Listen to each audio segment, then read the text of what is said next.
Chapter 175. Hoarding large amounts of goods was something that merchants would only do in special times.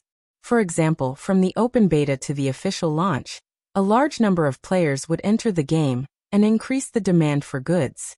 The price would definitely rise. Many people would seize this opportunity to hoard equipment at low prices during the open beta and sell them at high prices after the official launch. This was a successful example. But in reality, it wasn't that simple. A large number of players entering the market would only cause the price to rise for a short period of time. After all, in the game, every player was the number one consumer and the number one producer. It was just that the high-level players were the advanced producers, while the low-level players were lagging behind. However, the advanced equipment produced by the advanced producers wasn't cheap. Not everyone had the ability to hoard large amounts of equipment and sell them. Most merchants hoarded equipment for the middle class. As the new players leveled up, they would soon be able to obtain this equipment. Therefore, the price of this equipment would only rise for a short period of time. When a large number of new producers entered the market, and the number of goods increased, even if the price didn't fall, it would still be difficult to sell them. Buy low and sell high. It sounded simple, but there was a lot of knowledge behind it. Only a small number of people were able to make money from these words. Otherwise, there wouldn't be more poor people than rich people. Take the business opportunity from the open beta, for example. Many people saw this opportunity, but a portion of them only knew the surface and didn't know the inside story. They weren't good at it and ended up hoarding too much equipment. The rule of the game. As time went on, the equipment in the early stages would become worthless. In stock terms, the price of this batch of equipment had already fallen below the issue price, and it was the type that was hard to sell. Although there were no more hoarders, there were still normal transactions in the market, and the competition was quite fierce. When Gu Fei tossed out this pile of equipment, those with a discerning eye immediately realized that most of the equipment belonged to the middle class. They immediately thought of Gu Fei as one of the failed merchants in the wave of reselling. Moreover, this person had actually held on to this rotten stock for a long time. It was truly a failure among failures. The group of people looked at Gu Fei happily without any sympathy. The new generation of players hated these reselling merchants for taking the opportunity to make money from them, while the old players envied them for taking the opportunity to make money. Hence, both sides felt disgusted by the failed reselling merchants. These two groups were all the players had. So now that Gu Fei, a suspected loser, had appeared, everyone's faces were filled with schadenfreude. Gu Fei didn't know what was going on. Seeing that he seemed to be getting a lot of attention, he was happy and felt that his business would definitely have a bright future. He then squatted down and carefully tidied up the equipment on the ground. Although the equipment in the parallel world did not have a level requirement, it was clear to see the different levels based on the attributes of the equipment. Based on the additional attributes, the value of a piece of equipment could be determined. Gu Fei's equipment was all blue equipment. Unless it was of a very high level, there was no market for white equipment. Blue equipment was the mainstream. Most players would start with a full set of blue equipment. Then they would work hard to find a way to upgrade their equipment to gold equipment. As for purple equipment, it was completely non-mainstream. Most people wouldn't even reach that level and would only dream about it. Gu Fei quickly sorted out the different types of equipment. There were equipment on his head, equipment on his body, equipment in his hands, equipment on his neck, equipment on his fingers, equipment on his chest, and equipment on his feet. There were all kinds of equipment filling up the space in front of Gu Fei. Gu Fei nodded in satisfaction. He wiped the sweat off his forehead and raised his head. Someone had been paying attention to Gu Fei's actions. Gu Fei immediately responded with a kind smile. Equipment anyone wanted? Everyone happily shook their heads. Gu Fei's smile was a bit stiff, so everyone was even happier. Putting aside the fact that Gu Fei's equipment was a bit outdated, these people didn't need it. Even if they did, they didn't want to buy Gu Fei's equipment. The trade street was so long, and Gu Fei's equipment was the most common stuff. He didn't have to worry about not being able to buy it elsewhere. Therefore, let's just let him die in our hands. Everyone had the same mentality, hissing as they dispersed. Many people were still enjoying it, looking back to admire Gu Fei's expression. Gu Fei was at a loss. Was it because his equipment was too outdated? Gu Fei also thought of this. Most of his equipment was obtained between level 20 and level 30. At the moment, it seemed to be relatively cheap equipment. But along the way, Gu Fei paid attention to other players' stalls. He often saw equipment of the same type, so he felt that there was a market for these things. But thinking that there would be very few people who would choose these equipment, he had to wait patiently. Thinking of this, Gu Fei was no longer anxious. He found a comfortable position to sit on the ground, and began to wait patiently. On the trade street, the most common sound was naturally the sound of bargaining. Gu Fei quietly waited for customers to arrive, while listening to them learn about the market. As for the price of equipment, Gu Fei had never studied it before. Originally, he thought of a unified price, 10 gold per item, and earning 200 gold would be enough. But after paying attention to the situation of the surrounding stalls when they were bargaining, Gu Fei realized that he had overestimated the value of the items in his hands. Most of the expired products in his hands probably weren't even worth 10 gold. The stall diagonally across from him had a pair of shoes with better attributes than the ones in Gu Fei's stall, but the final transaction price was only 8 gold. Then he observed the other items that had been successfully sold. After comparing the attributes, Gu Fei finally realized that he had been blindly optimistic. Let's not talk about whether or not he could sell the goods in his hands.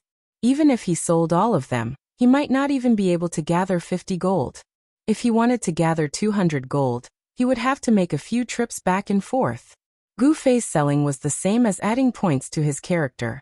Speed was what he pursued. He only hoped to save up 200 gold as soon as possible. He didn't care whether he made a profit or a loss. With this thought in mind, he simply raised his voice. $1 shop, each item only costs 1 gold. Come. Low prices were always the most beautiful temptation in the market. As soon as Gu Fei shouted, countless players immediately rushed over. Even some of the players that had originally set up their stalls couldn't help but come over to take a look. Gu Fei was overjoyed. He calculated in his heart, 1 piece of equipment for 1 gold. 200 pieces of equipment should be able to gather 200 gold. Everything in my warehouse should be around this amount. As long as I make a few more trips, 200 gold won't be a problem.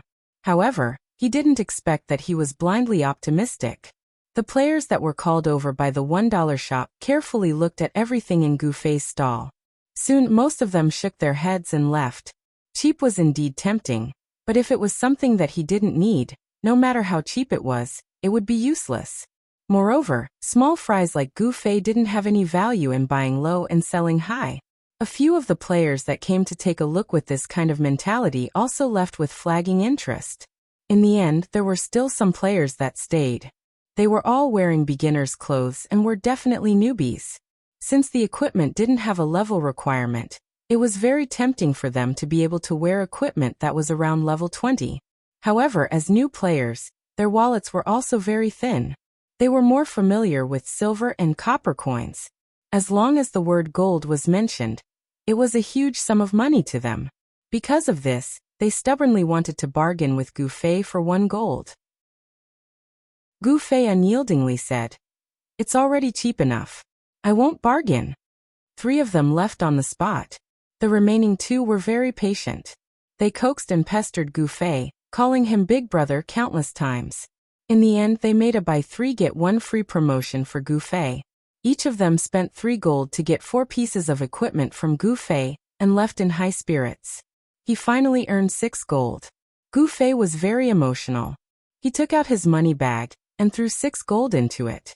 He lowered his head and counted again. Unfortunately, Gu Fei didn't have a small amount. At this time, his gold was 37 plus 6, 43. He still needed 157 gold to reach 200 gold. Are these all sold for 1 gold? While Gu Fei was counting, someone suddenly asked. "Ah yes." Gu Fei answered and quickly raised his head. "It's you." The 2 were startled at the same time. The one who came to Gu Fei's stall to ask about the price was actually Boundless. Gu Fei was just surprised to meet someone she knew. Boundless, in addition to this, had some doubts. The Gu Fei she knew was the person who helped her out outside of Cloud City. He was an expert who killed 6 people in an instant. In the game, experts often meant wealth. Even though it wasn't absolute, it wasn't to the extent of being poor. For Gu Fei to have to sell off such a pile of rubbish to earn gold coins after gold coins. This kind of desolation was too unexpected for Boundless. No matter what, with Gu Fei's current level, wouldn't it be faster to get a few high-level equipment and sell them than to sell off expired equipment for 1 gold? Boundless was indeed the most suitable way for Gu Fei to make money for Gu Fei. Everything in the game was linked to level. Having the highest level could be said to be the #1 productive force. The highest level equipment produced could be the best in the market. How many experts in the game had gotten rich this way? The parallel world equipment didn't have a level requirement. This made this way even more attractive. Unfortunately, because of the difficulty of leveling up, the level gap between players wasn't too wide. As a result, this way of making money wasn't in the hands of a few people. However, Gu Fei had a unique advantage, because he had the ability to kill monsters 20 levels higher than him. Chapter 176. Dazzling Mang was puzzled, but he didn't say anything. The game was a place full of capable people. Compared to Little Ray who lost money to open a tavern, Gu Fei's behavior was at least normal. Gu Fei, on the other hand, was momentarily surprised by the chance encounter. He quickly recovered his composure as a businessman and enthusiastically greeted the customer, who took the initiative to come to him. "What do you want?" Thus, Dazzling Mang squatted down and carefully looked around. Gu Fei had nothing to do, so he used Identify on Dazzling Mang. Level 31, his equipment was extremely simple, and there were even gaps in his accessories. Even a new player at level 31 wouldn't have this kind of situation. Not to mention that Dazzling Mang had once had a glorious level 30. Gu Fei was curious and couldn't help but ask, "How come you don't have any equipment?" Dazzling Mang was already picking and choosing from Gu Fei's stall. Hearing Gu Fei's words, he raised his head and looked at him. "I died of old age and died completely." "How many times have you died?" Gu Fei couldn't help but be curious. In the game, every time you died, you would drop a level. It wasn't easy to kill someone until they died naked, because once they reached level 10, they would have to be protected by PK. "I've been dead for more than a month, I don't know how many times." Dazzling Mang was indeed tough. His death wasn't counted by number, but by time. "Then you haven't reached level 10? Gu Fei was puzzled. Dazzling Mang looked at Gu Fei in surprise. "I can level up." "Level up and then get killed by them?" Gu Fei asked. "Do you think I'm afraid of them?" Dazzling Mang said. So this cleric, in a situation where he couldn't fight back, still stubbornly resisted, just to say, "I'm not afraid of you," in his heart? His personality was so unyielding that it was a bit extreme. Gu Fei couldn't help but sigh, and finally asked, "Now they're not chasing you?" "They haven't come since last time. Maybe they're too lazy to come again, or maybe they're busy with the competition," Vast Mang said. "Oh." Gu Fei nodded. Boundless Mang lowered his head and said, "I still haven't thanked you for last time." "Thank you," Gu Fei reminded her. That day Mang said thank you more than once. He looked haggard and humble. He didn't look as arrogant as he did in the moonlit night city. "I mean at the entrance to the dungeon. Thank you very much for telling me what you have heard." Boundless Mang said. "Nothing," Gu Fei said. "Did you wait for him?" No. Gu Fei was surprised. He had never heard of another exit to the dungeon. "Not long after you left, I also left," Mang said.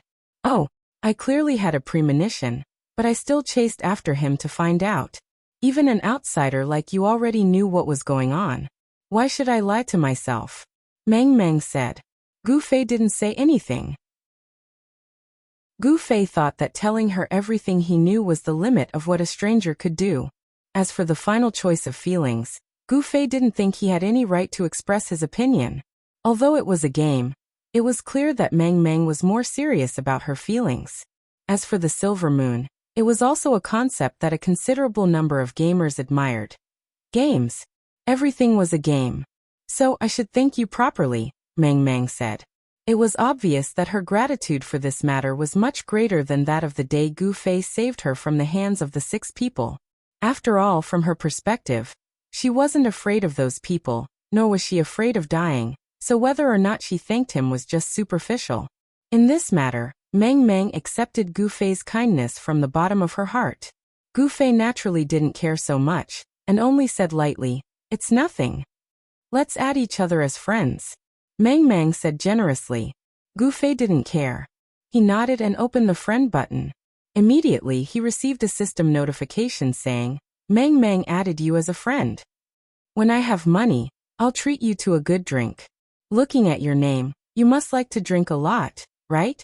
Meng Meng smiled bitterly. Gu Fei felt even more helpless. He couldn't be bothered to talk about the old story anymore, so he just casually replied, "There's no need. You said you saw me in Moonlit Night City. When was that?" Meng Meng asked. "I was 27149. Gu Fei replied indifferently. Bada. A badge that Meng Meng had just picked up fell to the ground. She suddenly raised her head to look at Gu Fei. Previously, she had been looking down and picking up things while talking. Before the two of them could say anything, the player at the stall next to Gu Fei let out a laugh. "Sorry, I didn't mean to listen to you." That person quickly apologized. "But Beauty, since you're from Moonlit Night City, you probably don't know, but the mages in Cloud City like to say that they're 27149 when they pick up girls." This person said while looking at Gu Fei with a smile. Gu Fei heard this and laughed. He had never heard of this before. He quickly asked with interest, "What about the results? How are their results?" That person sighed again and again. "There are countless casualties." "Why?" Gu Fei asked. 27149 is an expert. When the beauties heard this, they couldn't help but want to see it. If you want to pick up girls, you have to get close, right? You're a mage, and you let them test your skills. How could you not die? That person laughed. Ha ha ha ha, how pitiful. Gu Fei also laughed. But Boundless Meng didn't care about this. She knew that Gu Fei wasn't using this boring method to pick up girls. Since he said this, then he really was 27,149. "How about it? Do you still want to buy me a drink?" Gu Fei finished laughing and turned his head to ask Boundless Meng. "Words spoken must always be kept," Vast Meng Meng said. Gu Fei smiled. "However, I was planning to buy you a drink after I made some money. Now I only want to buy the lowest quality wine, and buy you a drink. How about we cancel out everything in the past?" Boundless Meng said. "Forget about the wine, I'll just convert it to cash." Gu Fei waved his hand. "Are you really that short of money?" Boundless Meng exclaimed. The cheapest cup of wine was only 10 copper coins in cash. She thought that Gu Fei was selling trash here as a hobby. She didn't think that it was really for money. Gu Fei bitterly nodded his head. "Then why don't you go get high-level equipment? How long are you going to sell these?" Boundless Meng said. "I thought that ready-made equipment would sell faster. I'm in a hurry." As soon as Gu Fei said this, he immediately jumped up. He looked at the time and shouted, "Not good. What's wrong?" Boundless Meng asked. Half the people on the street were startled by Gu Fei's voice. "Help me look after the stall. I'll be back in a bit." Gu Fei quickly jumped out from behind the stall. Boundless Meng immediately received a system message. "Qianli Get Drunk has set you as the stall owner." Setting up a stall in the game seemed casual, but it was actually protected by the system. Otherwise, with so many people in the game tearing off their masks and becoming shameless, a street of transactions would definitely become a street of robberies. "Where are you going?" Boundless Meng was at a loss. "The exercise between classes is about to start. I'll be right back." Gu Fei had already dashed away. Exercise between classes? What? Boundless Meng was even more at a loss. Gu Fei quickly ran to the safe zone, and quickly went offline. He quickly rushed out of his house and quickly arrived at the school field. The music played and the students swarmed towards the field. Gu Fei let out a long sigh of relief. At least he didn't delay his work. That's right, although physical education teachers usually didn't have classes in the morning, supervising the students' morning exercises and exercises between classes was an extremely important part of their job. Gu Fei had hurried back and forth between the two worlds just for the sake of these 10 or so minutes between classes. After he finished this work, he returned to the game. When he arrived at 2nd Trade Street, he found that in front of his stall, there was a person haggling with Boundless Mang. Why are they only selling for 1 gold? That's a bit of a loss. Beauty, look, this ring can easily be sold for 2 to 3 gold coins. And this dagger, the stats are pretty good, 5 gold should be enough. But these. The person pointed at a few pieces of equipment. They can't even be sold for 1 gold, they're all trash. Sigh, it's really hard to sell them like this. Actually, I need a cleric to level up. Beauty, how are your skills? Why don't you come with me to level up and get high-level equipment? Then we can sell them together. I'm level 40 now. If I have a cleric like you to help me, it won't be a problem for me to level up by 5 levels. You'll be more than 10 levels, and you'll get a lot of experience and high-level equipment. Isn't that great? Do you want to go? This person talked incessantly, looking like he was trying to abduct a young girl who had not seen much of the world. In the game, Boundless Mang was level 31, had a body full of broken equipment, and was selling a bunch of broken equipment. Moreover, the price he set didn't understand the market at all. It was completely in line with the concept of inexperienced. It was a pity that this person made an error of judgment. After saying a bunch of things, Boundless Mang rolled his eyes. Don't give me that, it's no use. The person's motive was seen through, and he was startled. Unexpectedly, he still had the face to continue. Yo, Beauty, you don't look like a newbie. Boundless Mang sneered. The person continued. Then you should understand even more. What's the future of selling these things? Let's go, I'll bring you to level up. Seeing that your level is so low, you don't usually have an expert to guide you, right? As he spoke, he suddenly felt a shadow in front of him. He turned around and saw Gu Fei behind him. He was startled. It's you. Before Gu Fei could reply, the person had already climbed up and climbed onto Gu Fei's shoulder. Brother, I saw this first, you can't mess around. Moreover, you're enjoying Amethyst's 50 beauties by yourself. You must be very busy, right? No matter what, first come first serve. The person said solemnly.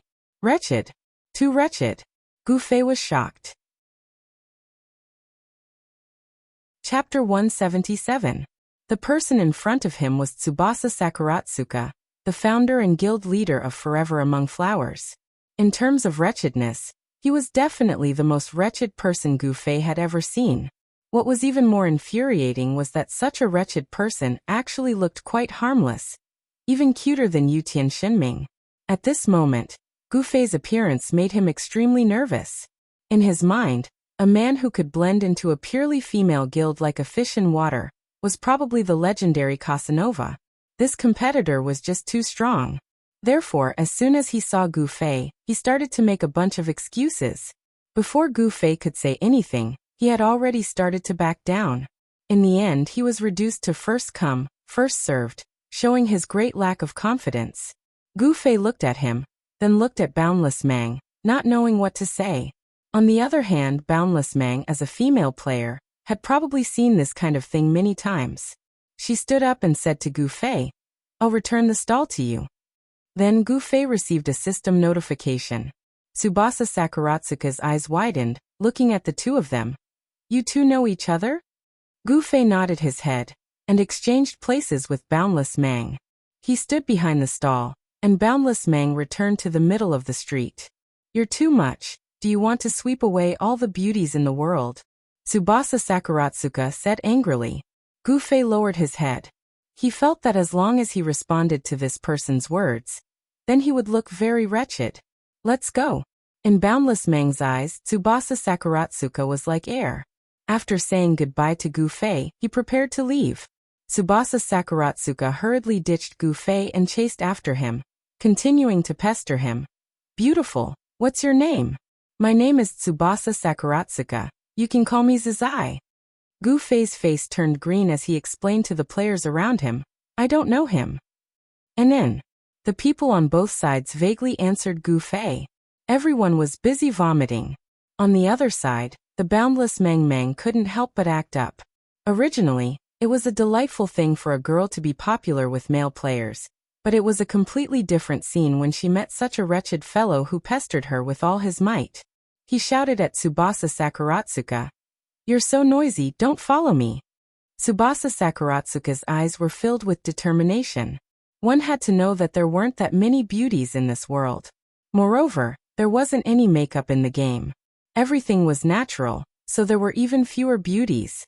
It wasn't easy for Tsubasa Sakuratsuka to find one, and he wouldn't give up until his head bled. "Where is the beauty going? I'll accompany you. Aren't you from Moonlit Night City? You must be unfamiliar with our city. Let me show you around. There's a Yunjiao lake outside of our Cloud City. The scenery is great. Do you want to go take a look?" Tsubasa Sakuratsuka's smile was extremely perverted. All the players in Cloud City knew the main purpose of the Yunjiao lake. "Go away, go away." Dazzling Mang took out her priest's staff to chase Tsubasa Sakuratsuka away. Tsubasa Sakuratsuka could be considered a talent to be able to force a priest to use a staff to hit someone. He continued to laugh as he dodged and asked, "Where are we going? Yunjiao Lake?" Dazzling Mang was furious and furious. She was also a person who killed without blinking an eye. At this moment, she wanted nothing more than to tear Tsubasa Sakuratsuka into pieces. But the problem was that she was only a priest. Even if they were at the same level, she didn't have the ability to kill. "Just kill me." Dazzling Mang waved her staff and hit Tsubasa Sakuratsuka while shouting, "How can I do that? I want to protect you. Look at you, a priest, alone in Cloud City. It's quite dangerous. There are actually a lot of bad guys here, especially perverts." Tsubasa Sakuratsuka didn't plan to make a move. Too shameless. The crowd sweated profusely. Dazzling Mang wanted to turn around and run, but Tsubasa Sakuratsuka's speed wasn't even a match for Gu Fei.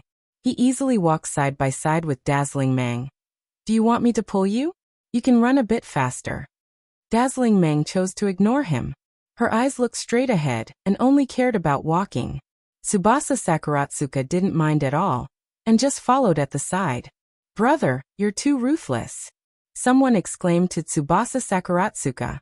Tsubasa Sakuratsuka smiled faintly, stopped 2 steps and said to everyone, "Don't abandon, don't give up." After saying that, he quickly chased after Dazzling Mang, leaving behind a street full of speechless people. As someone who knew the two, Gu Fei was even more shocked. Dazzling Mang was also a fierce and ruthless character. Unfortunately, she was a priest and didn't have the ability to fight at all.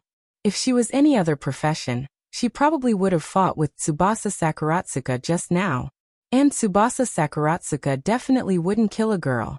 At this moment, with Dazzling Mang's attitude, he actually dared to say, "Don't abandon, don't give up." This person's face was really unparalleled in the world. "Dazzling Mang, you've met your match this time." Gu Fei sighed. He didn't know if this was a blessing or a curse. But for Gu Fei, it was definitely a curse. This uninvited guest, Tsubasa Sakuratsuka, had messed up his business. Originally, Dazzling Mang would have bought 4 or 5 things from Gu Fei. This stinking brat. Gu Fei muttered to himself, and casually took out the money pouch from his pocket to count the money. How many people had this kind of fantasizing? As if the more money they counted, the more it would become. Of course, fantasizing couldn't become reality. The 43 gold coins in the money pouch were untouched. Sigh. Gu Fei sighed and reached into his pocket again. It seemed like he wanted to search for the unpacked money in the corner.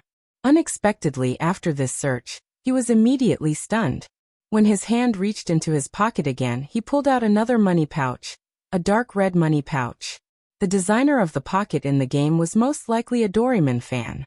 When players wanted to take things out of their pockets, they could only rely on touch. The only advantage was that there were compartments in the pockets. As long as you put things in place and reached your hand to the right position when you wanted to take something, you would be able to grab the right thing and not touch blindly.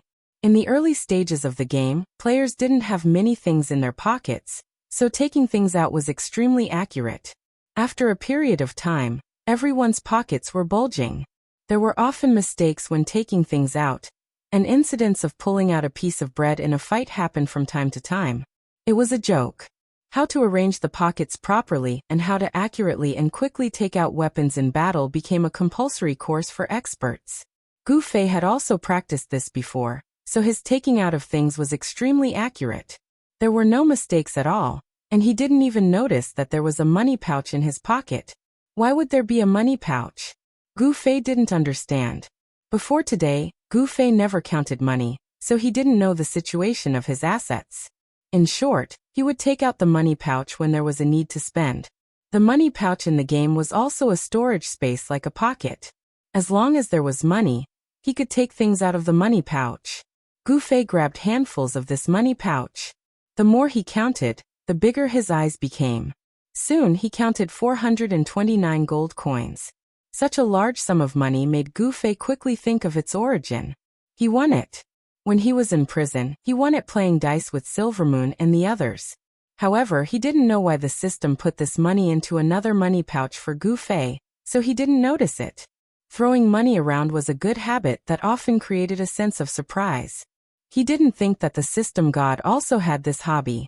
Gu Fei was very pleased. The rich Gu Fei naturally wouldn't be a merchant anymore. He threw a pile of things to a nearby player at the super low price of 20 gold coins, took the money, and walked away. After returning to the Mage Academy and paying the gold coins, the class change quest was immediately completed. The NPC teacher smiled and told Gu Fei that he could now perform the class change ceremony at any time. This was a big deal. The system, who took 200 gold coins, was still very responsible. It gave Gu Fei a magic handbook which explained water and electricity in detail, reminding players to choose carefully. Gu Fei had already made up his mind to switch to water. He didn't care about the difference between the two skills. He only needed the freezing effect that water mages could use. He took the handbook and flipped through it. Just as he was about to perform the class change ceremony, he suddenly heard someone say, "Yo, it's you. Long time no see." Gu Fei turned his head and looked. It was Hongchen Yixiao. This person's name hadn't appeared in a long time. Gu Fei had thought that he had done enough testing and didn't enter the game anymore. It was quite a pity that he had lost a walking dictionary. Now that they met again, Gu Fei cast Identify on them like a professional player. He was only level 32. It seemed like he hadn't played much. His equipment was also very simple. If Gu Fei hadn't gotten rid of that pile of trash, he could have helped him. "Long time no see." Gu Fei replied. "I've been too busy recently. I don't have time to play." Hongchen Yixiao sighed. "What kind of insider information?" Gu Fei asked casually. Alright, got it." Although they hadn't seen each other for a long time, Gu Fei hadn't forgotten his catchphrase. At this time, Hongchen Yixiao glanced at the magic handbook in Gu Fei's hands and smiled. "Yo, you're going to class change?" Gu Fei nodded. "Which class?" Hongchen Yixiao asked. "Water," Gu Fei said. Hongchen Yixiao frowned. From the data they had observed, 80% of the mages who had class changed had chosen water. This didn't affect the income of the game company, but it was a very bad thing for the game makers. After all, the Thunder class was a system that had been carefully designed. Now that it was so unpopular, it was equivalent to denying a large part of their work. Red Dust Smile didn't think that the two systems he had designed were biased in the slightest. The freezing effect of the water class could slow down people's movements, but the paralysis effect of the Thunder class could prevent people from using skills. It was also very practical. Apart from that, the Thunder class had the advantages of fast skill activation, high speed and high attack. At this time, Hongchen Yixiao felt injustice for the Thunder class. All he thought about was the benefits of the Thunder class. Facing this guy who was going to join the army of the Water class, he couldn't help but ask, "Why do you want to change? Actually, the Thunder class is just as strong." Chapter 178. Gu Fei smiled disapprovingly and said, "Really? Even if Hongchen Yixiao was an in-game member, he couldn't change the effect of a water element to an electric one, right? Apart from this effect, the other effects weren't what Gu Fei wanted. Why do you want to switch to water?" Hongchen Yixiao wanted to understand a player's inner world. Freezing effect. Gu Fei said. This thing. Hongchen Yixiao didn't know what to say. If it was because of this reason, then he couldn't explain it. This effect was one of the specialties of the water element. You couldn't say that freezing wasn't as useful as paralysis. That would be like slapping your own mouth. These two systems were created by them. Thus, he could only emphasize the benefits of the electric element. The reason why so many people didn't choose the electric element was probably because they didn't see the advantages of the electric element. People who are paralyzed can't use skills. Characters without skills are just paper tigers. You've played the game more than me, so you should understand. There are many instant cast skills in the lightning element. If you can make good use of these skills, you can put less points into spirit. If you like to put these points into intelligence, in addition to the high damage of the lightning element, your final attack power will be terrifying. After saying this, Hong Xiao was startled because he felt that this wasn't a good reason to convince Gu Fei. The guy in front of him was a full agility mage. Would there be any point in talking to him about intelligence and spirit? But he did not know that there was another point in his words that had moved Gu Fei. Instant skills. This was quite tempting to Gu Fei. Currently, the dual flame flash was an instant cast spell. It was the most commonly used and strongest spell among Gu Fei's spells, because it could be easily used in conjunction with martial arts. Clearly, instant skills had an advantage in this area. But he quickly thought about it. Dual flame flash was enough to increase the attack power of his sword. There was no need for more instant skills. What he needed to use was kung fu. If he didn't have the freezing effect of the water element to catch up to his opponent, no matter how many instant skills he had, it would be useless. While he was thinking, Hong Xiao was still explaining the other benefits of the lightning element. Gu Fei took the opportunity to ask while Hong Xiao was panting, "Does the lightning element have a freezing effect?" "Oh," Quan Bai said. Hong Xiao was indignant.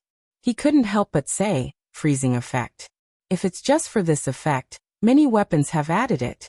On the other hand, the paralysis effect is a rare sight to behold." His words sounded reasonable, but to a mage it was pure deception. In the parallel world, in order to activate some of the special effects of the weapon, one had to use the weapon to attack the opponent. But mages waving their staffs to release spells didn't count. They had to use their staffs to attack people. Were there any mages who fought like that? But this time it was a lucky hit. Deception for normal mages was more suitable for Gu Fei. Gu Fei was slightly tempted again, but after thinking about it he said, "I have a ready-made skill, I can just learn it. Why do I need to get a weapon? Don't you think I'm tired?" Hong Xiao said patiently, "I'm afraid you'll regret choosing the water element for the freezing effect. The lightning element is also very fun. I say, as a self-disciplined gamer, isn't it unfair for you to guide the players to make a choice?" Gu Fei said.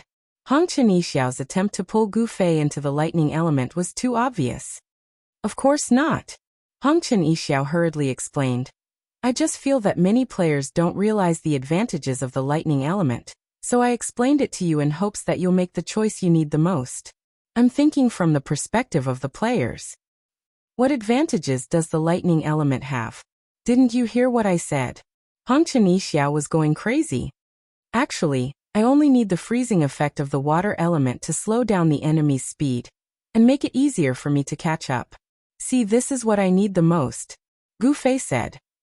"Catch up to the enemy?" Hong Xiao was startled. "Then you should choose the lightning element." "Why?" "Because the lightning element has the skill teleport," Hong Xiao said. "Teleport?" Gu Fei was startled. Teleport was a skill that mages who were good at mages in games would have, but the name was different. Some games would call it teleportation, but it only had one effect, teleportation. Gu Fei only knew a little about games, so he naturally didn't know that there were common skills that all kinds of games would use. What's the use? Gu Fei flipped through the booklet. A person who only knew a little about games wouldn't even know how to write the word teleport. It's teleport. In the parallel world, it's a lightning element skill, so it isn't marked on the skill tree, Hong Xiao said. Teleport. This time, Gu Fei wasn't just excited. Compared to teleport, no matter how fast it was still trash. The speed of teleport, in theory, was infinitely fast. What level do I need to have this skill? Gu Fei asked. He already couldn't wait to try it out. It's a bit later, but I can get a scroll to learn it. Hong Xiao said. Switch to lightning element. Gu Fei decided. That. Hong Xiao wanted to say something, but he saw Gu Fei's body start to glow with electricity. It was obvious that he was already in the middle of the lightning element class advancement ceremony. At this time, it was too late to regret. The choice was only a matter of moments, and this ceremony was just a cutscene that couldn't be skipped by pressing ESC. Congratulations to player Qianli Drunk for becoming a lightning mage. Your mana has received the blessing of lightning. After the cutscene finished, the system announced that Gu Fei's class advancement was complete. At the same time, he also learned the first lightning mage skill, lightning spell, which could summon lightning from the sky to strike the target. Chant, thunder and lightning descend. Gu Fei was a bit speechless, and asked Hong Xiao. You said that lightning element skills are faster. Is it because the chant is shorter? Currently, the chant was only Fireball, which was the lowest level skill. He didn't think that a level 40 lightning spell would also have 2 words. The number of words determined the chanting speed. This was indeed a problem that couldn't be ignored. The mages all put in a lot of effort into chanting. The chant was as clear and fast as a crosstalk actor's jingle. No, it's indeed faster. You'll know when you use it. Hong Xiao said. Oh, Gu Fei nodded in satisfaction. He liked to be fast. What else do you want to say? Gu Fei asked Hong Xiao. He remembered that Hong Xiao seemed to want to say something when he started his class. Looking at Gu Fei's high-spirited appearance, Hong Xiao suddenly felt a little nervous. Could it be that he had unintentionally done something inappropriate again? This guy, he actually wanted to get along with him, but looking at him now, it seemed like he had given him a helping hand and made him stronger. Indeed, the way Gu Fei played the game with a full set of skills broke the traditional thinking of game design. Although he was a mage, he considered himself to be a close combat class. Teleportation. Originally a mage's main skill to escape from a close range, or to increase the distance between them and deal with others. Now that a close combat class had it, it naturally gave rise to a different chemical reaction. Hong Xiao indeed unintentionally led Gu Fei onto a brighter path. Right, there's something I've always wanted to ask you. Gu Fei saw that Hong Xiao didn't say anything, so he began to speak. What is it? Hong Xiao's energy from when he tried to get Gu Fei to join the lightning class was gone. He was a little listless. Look, Gu Fei took out the night streamer for Hong Xiao to see. Hong Xiao's facial muscles twitched. His desire to get along with Gu Fei was extremely strong. With such advanced equipment, how could other players of the same level survive? Gu Fei didn't know Hong Xiao's state of mind and said to Hong Xiao, "This sword is called the Night Streamer. Can you see its attributes?" "No need, I know." Hong Xiao said that a few exquisite equipment were the proud creations of the designer, and this Night Streamer was one of them. Hong Xiao didn't need to see its attributes to know. This sword has a skill called Night Streamer. When I got it, I said that it didn't meet the requirements and couldn't be used. Even after a long time it was still the same. What are the requirements? Gu Fei said. If it doesn't meet the requirements, then of course it doesn't meet the requirements. Hong Xiao replied. That's it. Gu Fei was a little disappointed. If there was something profound within it, then it would be fine. He could think of a way to solve it, but it was just this simple reason. The Night Streamer's equipment requirements were sword coefficient and number of magic classes. Gu Fei relied on the Moonlight Spirit Robe to reach his magic coefficient, but his sword coefficient was still far away. According to current player research, adding points to strength was the main way to increase sword coefficient. Gu Fei's current agility wasn't enough, so he didn't have any plans to add points to strength. What's more, he was only curious about the sword skills. He didn't have any expectations. Gu Fei mainly relied on his own skills when he fought. Actually, every time he used skills like the Cinder Tree Thousand Layers Flames, other people thought it was amazing, but he felt that it was quite boring. Thus, after hearing this answer, Gu Fei didn't say anything else. This silence immediately made Hong Xiao feel extremely disappointed. He had just decided that he shouldn't help Gu Fei anymore. If he asked about coefficient knowledge, then he would coldly reply that he didn't know and couldn't say anything. Who would have thought that Gu Fei didn't seem to care about this and didn't even ask about it? Just as he was about to say something, he saw Gu Fei wave his hand at him. Go do what you need to do. I'm going down. With a flash of white light, Gu Fei disappeared. Ah! Hongchen Yixia was so depressed that he wanted to stab himself. Chapter 179. Although Gu Fei had gone offline, the news about him did not stop. Countercurrent was defeated in a PK battle with Gu Fei and was thrown into jail. His thoughts about Gu Fei did not stop there. However, once he was in jail, there was no way he could contact anyone else in the game. Countercurrent was not slow either. After he went offline, he used other methods to contact his guild mates who had witnessed his PK battle with Gu Fei. Countercurrent was comforted when he learned that they had asked for Gu Fei's name. He then told them to keep quiet for the time being and return to the jail cell. The PK battle had allowed Countercurrent to understand Gu Fei better. How to entice this person to join the association became the problem that they had to overcome.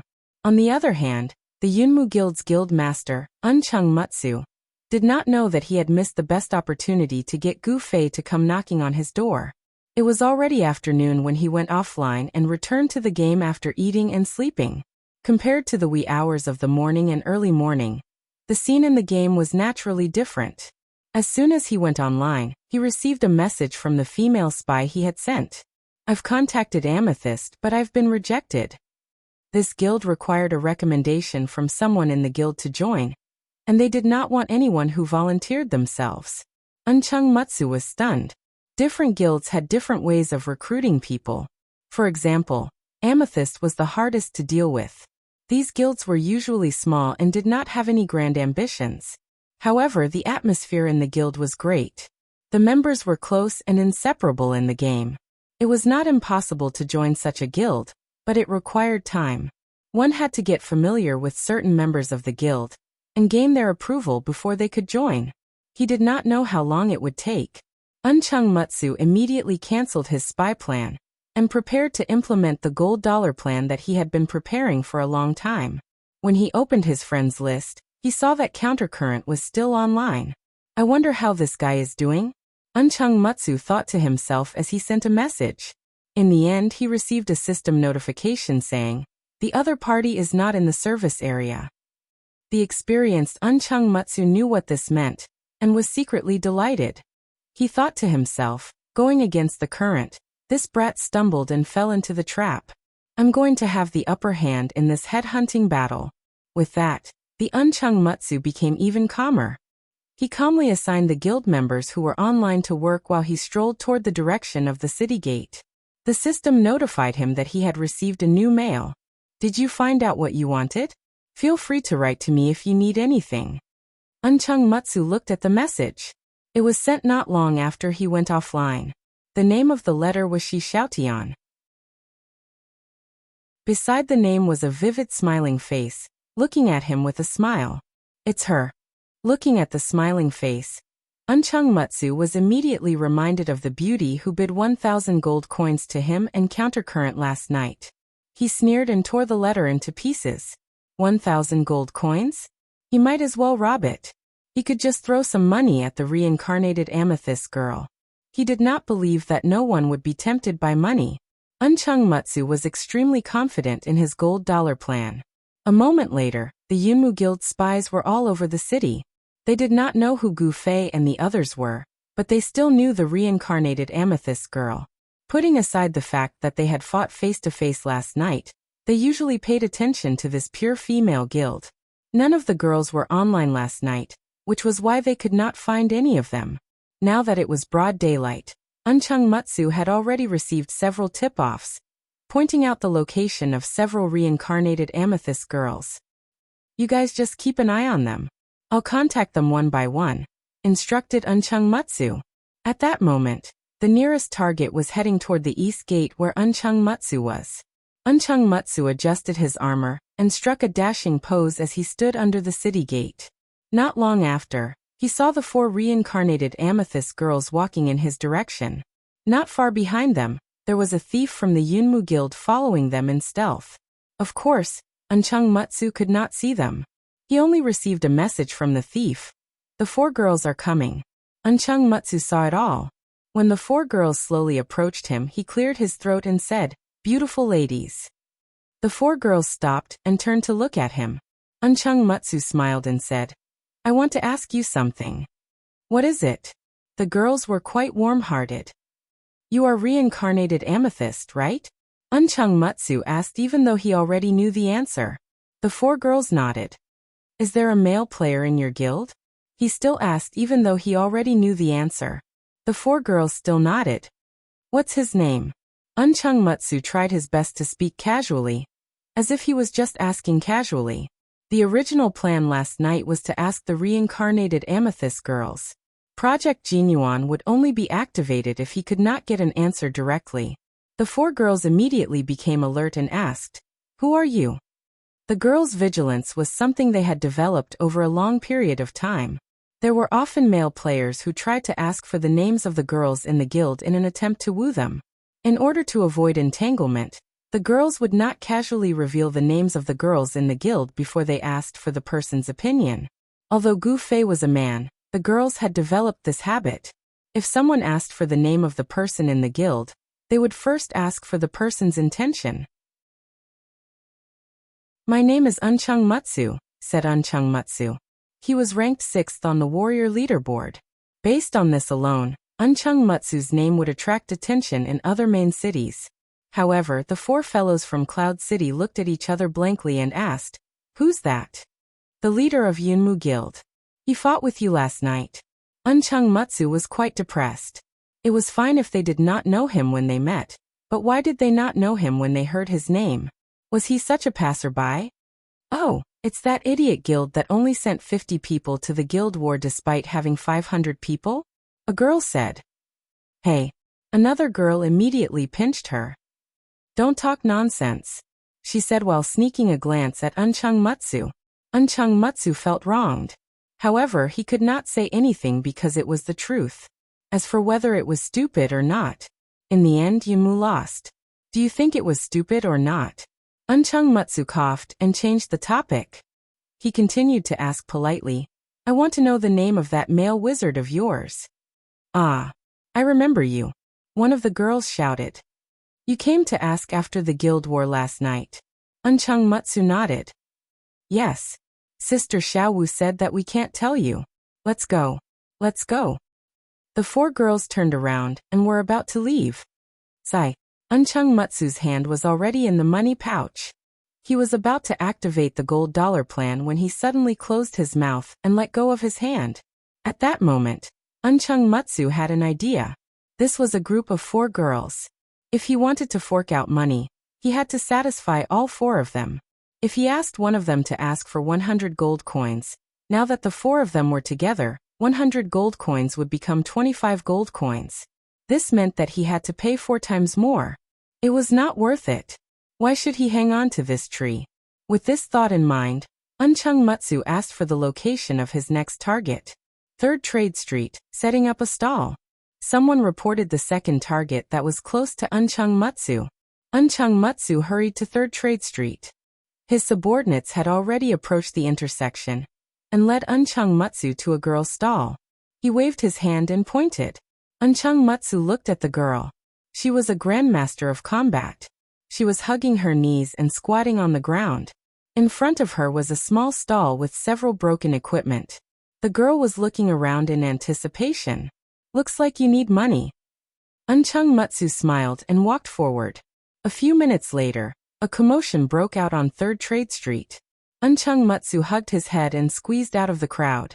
A few pieces of equipment chased after him and were thrown out. A grandmaster of combat girl waved her fist and shouted, "You want to poach people from our guild? You want to bribe me with money? Brat, don't run." Unchung Matsu escaped from 3rd Trade Street in a sorry state. The guild member that was in charge of tailing him also chased after him. He looked at Unchung Matsu in confusion. "Guild leader, why are you so afraid of her?" "There are too many people here. It's not suitable for this." Unchung Matsu was sweating. As soon as his intention was revealed, the girl was furious. He wasn't afraid of the girl. He was afraid of the eyes of so many people on Trade Street. Bribery, and kickbacks were all done in private. Now that he was shouted out in the busiest street, Unchung Mutsu was naturally embarrassed. Trade Street Tavern. Those who are gossipy in these crowded places should be put aside for now, Moody of Yunjong announced with lingering fear. There are fewer people here. Someone immediately reported. It was a street with few people in Cloud City. Unchung Mutsu asked as he rushed there. What is she doing here? Seems like she's doing a quest. The member reported. What kind of quest is there? Unchung Mutsu was confused. I don't know. The member was also confused. Could it be some kind of hidden quest? She has been doing it here for a long time. Is that so? Unchung Mutsu was delighted. He hurried to the street and saw two members looking around. When they saw Unchung Mutsu coming over, they pointed in a certain direction and explained to him. We calculated it. She will be there every 7 minutes. 6 minutes have passed. Come over immediately. As they spoke, a girl appeared on the other side of the street. She ran towards the direction the two members pointed. I'm going. Seeing that the other party was also a warrior, Moody of Yunjong felt a sense of familiarity. Tidying up his armor, he ran towards the other party's direction with a clatter. Chapter 180. Unchung Mutsu's footsteps were steady, but he had a wild thought in his mind. Not to the lady in front of him, but to the quest that the lady was carrying out. There was a quest here too? This was something that Unchung Mutsu had never heard of before. They were both warriors. Perhaps this was a quest that would be very helpful to him? Unchung Mutsu thought that he should get this quest out of her first. After all, getting information about Gu Fei was to strengthen the guild, but getting a quest would strengthen him. Given the choice of letting the guild be in the limelight or letting himself be in the limelight, Unchung Mutsu chose the latter without hesitation. Ahem. Unchung Mutsu coughed to attract the lady's attention. What are you doing here, beautiful? Unchung Mutsu asked casually. A quest, the lady answered.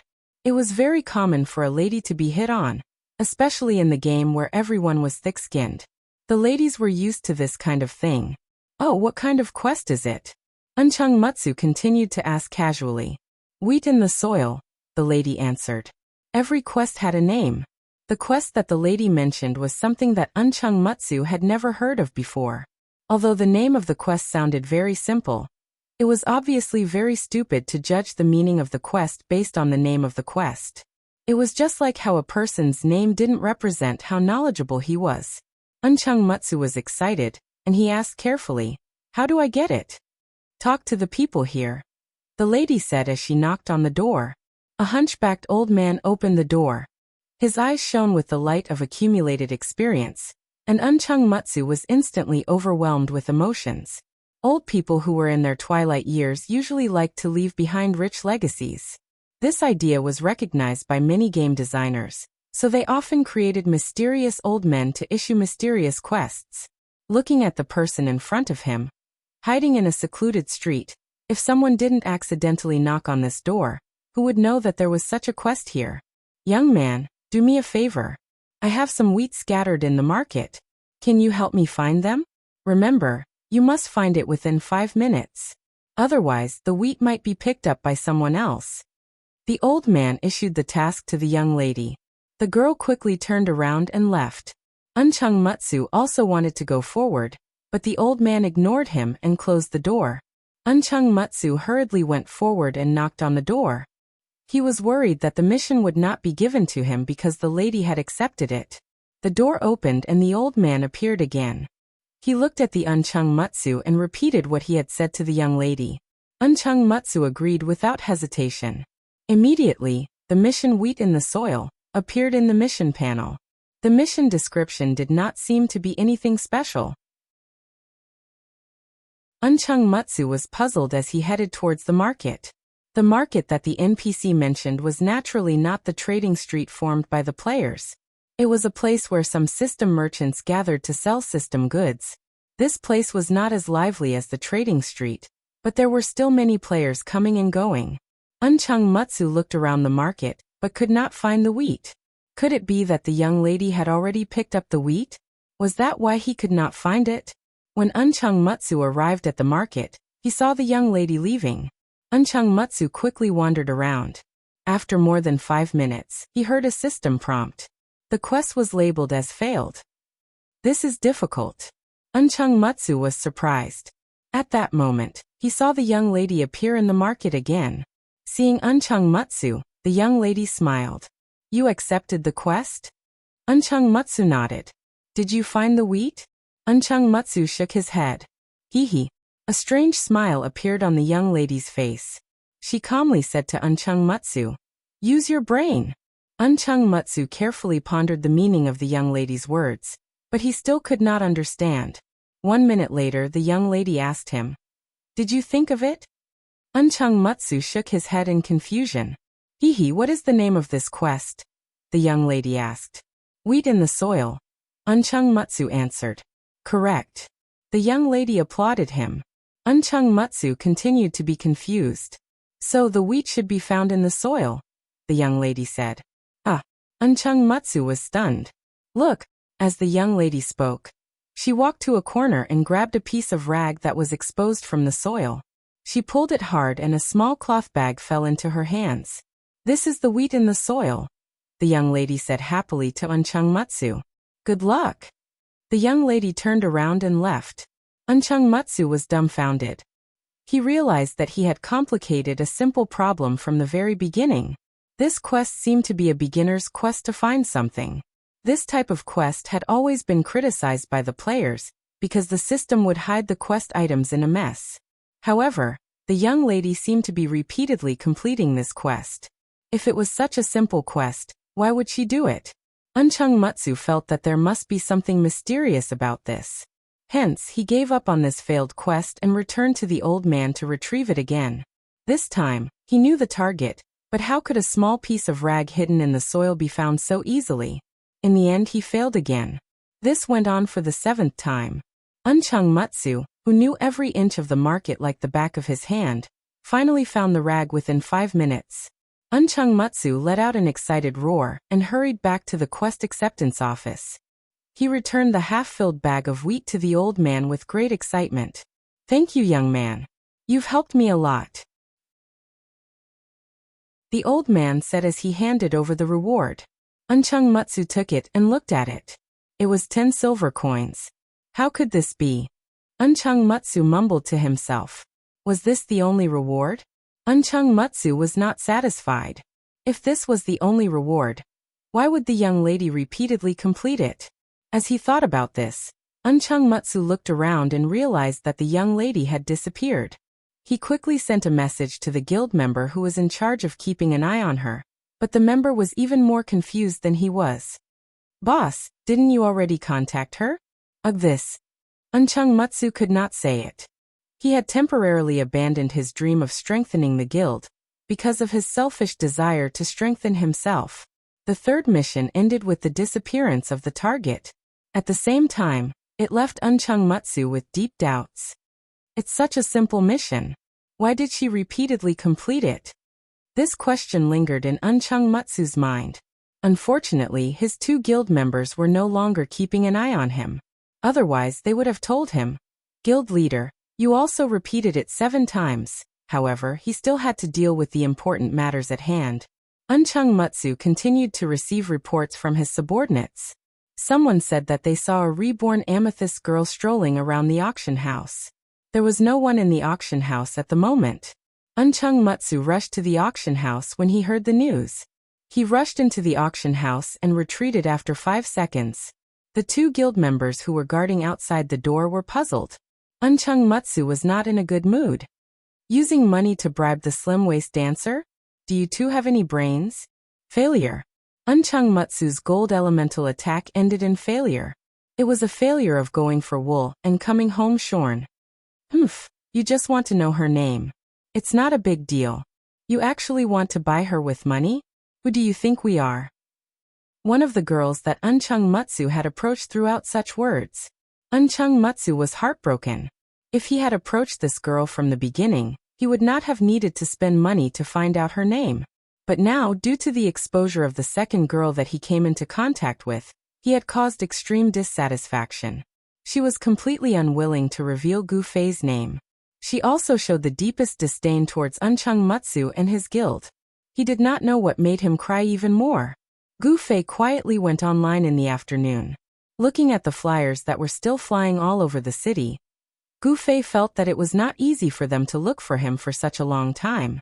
He originally wanted to take the initiative to contact them. In the end, because of this incident, the girls were all trying to persuade Gu Fei. So what if you have money? These words came from the mouth of the number one money warrior in the game, Slim Waist Dancer. It sounded particularly powerful. Even Slim Waist Dancer had this kind of attitude. A mere Uncheng Mutsu was really a wretched person. Money isn't everything. The girls shouted in unison. They used their usual deviant spirit to divert the topic further and further. What are you guys talking about? Gu Fei was pulled into the guild channel to participate in the discussion as soon as he came online. He was confused for a moment. July spoke on behalf of the officials and roughly explained the situation. There are quite a few guilds that want to pull you over. If you want to leave, remember to let them know, July said at the end. As soon as she stood on the side of the guild, July always had this businesslike expression. Even if she really approved of Gu Fei and didn't want him to leave, she still showed that she respected his decision. Every member of the guild could be happy. This was July's biggest wish. If someone felt that there was a better choice, July wouldn't stop them. In the past, because the guild would disband once Gu Fei left, they had already forced Gu Fei to stay once. Along with the matter of non-smiler, the guild had unknowingly received a lot of benefits from Gu Fei. I hope he won't leave. This was what July thought. Chapter 181. July's way of thinking was somewhat idealistic. It was impossible for any group to satisfy everyone. Her extreme respect for individuals was a little westernized. Our country advocated collective supremacy, so the minority obeying the majority was a principle we often used when dealing with problems. At this moment, the reborn amethyst, except for July who kept her true thoughts, all the other girls expressed their opinions and tried to persuade Gu Fei to stay. This made Gu Fei even more confused. Amidst the chatter, he weakly asked, When did I say I wanted to leave the guild? The guild channel instantly went silent. The further one's thoughts went, the further one would go astray. The Uncheng Mutsu wanted to use gold coins to pry open the girls' mouths. He just wanted to know their names. This matter had nothing to do with whether or not Gu Fei wanted to leave the guild. The girls stopped discussing the issue after they regained their senses and went back to whatever they were doing. Only a few who had a personal relationship with Gu Fei were still communicating with him in private. Be careful when you make friends. Beware of going astray, Luo advised Gu Fei. People from big guilds like to bully others. Don't do that. Lower Willow had been hurt by big guilds before. Those big guilds are very annoying. They're not interesting. Slender Waist Dance advised Gu Fei with her experience. It was obvious that with her strength, she could enter any big guild with a snap of her fingers. That Uncheng Mutsu is super dumb. He doesn't even know that wheat in the soil should be found in the soil, Jun Rain said. Gu Fei felt sorry for Uncheng Mutsu. This was like taking an extremely important exam, only to find out that there was only one question on the exam paper. 1 + 1 equals? How many people would dare to write a 2 and hand it in immediately? Perhaps 1 + 1 would have other answers, but if the person who came up with the question was Jun Rain, then the answer would definitely be 2. The Uncheng Mutsu must have been so worried that he ended up being mocked by the Rain in June. How pitiful. Gu Fei sighed with emotion and went all the way to Little Ray's bar. The girls' mercenary group had been eliminated yesterday, so there was no competition at 7 o'clock. Gu Fei still had to represent the child elite group in the competition. It was almost time, so he went to the tavern to meet up with the others. I'm transferring to the electricity faculty. Gu Fei opened the curtain and entered the room. The other 5 were all present, so he immediately announced the news. The others looked at him. Lightning, descend. Gu Fei waved his hand, and a bolt of lightning descended from the roof and struck the table, causing smoke to rise. Stop fooling around. Brother Yu's face was ashen. This bolt of lightning was a little too close to him. They all knew how terrifying the damage of Gu Fei's magic was. The private room was so small. If Gu Fei's hand accidentally bent, the lightning would strike him. Don't worry, I didn't bring any weapons, Gu Fei said as he sat down. Why did you suddenly change your mind to switch to the electricity faculty? Brother Yu asked. I heard that the electricity faculty has the ability to teleport. This will be very useful for me, Gu Fei said. The few experts all sucked in a breath of cold air. They understood Gu Fei better, so they were more aware of how great the chemical reaction would be after Gu Fei had the ability to teleport. Teleport, how could I forget? All mages have teleport. Yu Tianshengming muttered to himself. Again and again, Gu Fei's valiance struck down this group of experts in the past. Although they were all friends now, they had unconsciously set up Gu Fei as an imaginary enemy in their hearts. How to deal with this guy? They all had their own considerations in their hearts. And after Yu Tianshengming obtained the Windchaser boots, his movement speed was faster than Gu Fei's, making him feel that he already had the ability to contend against Gu Fei.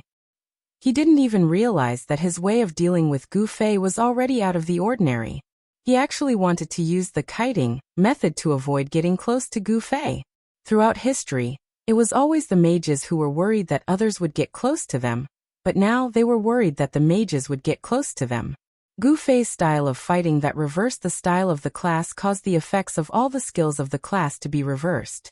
For example, Dual Flame Flash, which was a useless skill for normal mages, became the most powerful killing move for Gu Fei. And Teleport, which was originally a defensive skill, became an absolute offensive skill for him. Mages can actually play like this. The experts all exclaimed. I heard that Teleport is a skill that can only be learned at a fairly high level, so I want to get a scroll. I hope I can get a scroll in today's match. Gu Fei waved his wrist. Brother Yu shook his head. What do you need? And the system just happens to give you something. How can you be so lucky? Then how do I get one? Gu Fei asked. By. Brother Yu said. Go to the forums and post a message. Buy the teleport scroll of eternity from the entire game. It's much more reliable than trying your luck. This. Won't it be very expensive? Gu Fei was deeply worried. He had already experienced the awkwardness of not having money today. The value of a skill scroll depends on the practicality of the skill itself. But the problem is that most of the skills that appear in the form of scrolls are things that players haven't mastered yet, so it's hard to evaluate their practicality. If you want to trade, you can only rely on some previous experience in the game. Brother Yu said. Then what about the teleport skill? Didn't you say that most online games have it? Gu Fei said. The teleport skill is usually instant cast, but the cooldown time is relatively long. It's impossible to completely rely on it to move around and deal with an opponent. The most common use is to escape, or to move to an unreachable position. The value can only be said to be average. It's a bit cheaper with it, but it's not that big of a deal without it. Brother Yu said. That's because you don't know how to use it. Yu Tianshengming interrupted. Brother Yu's face was expressionless. What determines a product's value is the majority of people's understanding of it, and not the small number of experts like you. If we price it according to your standards, then for Qianli, the price of teleport should be sky-high. That's right. If a brat doesn't understand, then don't blindly get involved. Gu Fei said to Yu Tianshengming. Hey, now that you're an electric mage, do you want my electric skill scroll? Yu Tianshengming tried to entice Gu Fei to lower his head in front of him. In the end, Gu Fei didn't even think about it. What's the use of that trash? Although Yu Tianshengming hadn't seen an electric wall before, from the description, it should be similar to a fire wall. If used properly, it would be a very useful skill, and its value should be higher than teleport. Unfortunately, Gu Fei's understanding of these skills was different from others. The conclusion he came up with made Yu Tianshengming cough up blood. You're not a mage, Yu Tianshengming angrily said. No one paid attention to him. Brother Yu continued. Actually, I'm not afraid of this kind of thing being expensive. I'm just afraid that there's no market for it. But right now there's a system quest, so there will definitely be players who will get this reward. Also, the skill scrolls distribution ignores the class, so people like Yutian should be very common. You're the bad guy, you're the bad guy. Yutian Shenming yelled. Gu Fei pulled out his sword and placed it on the table.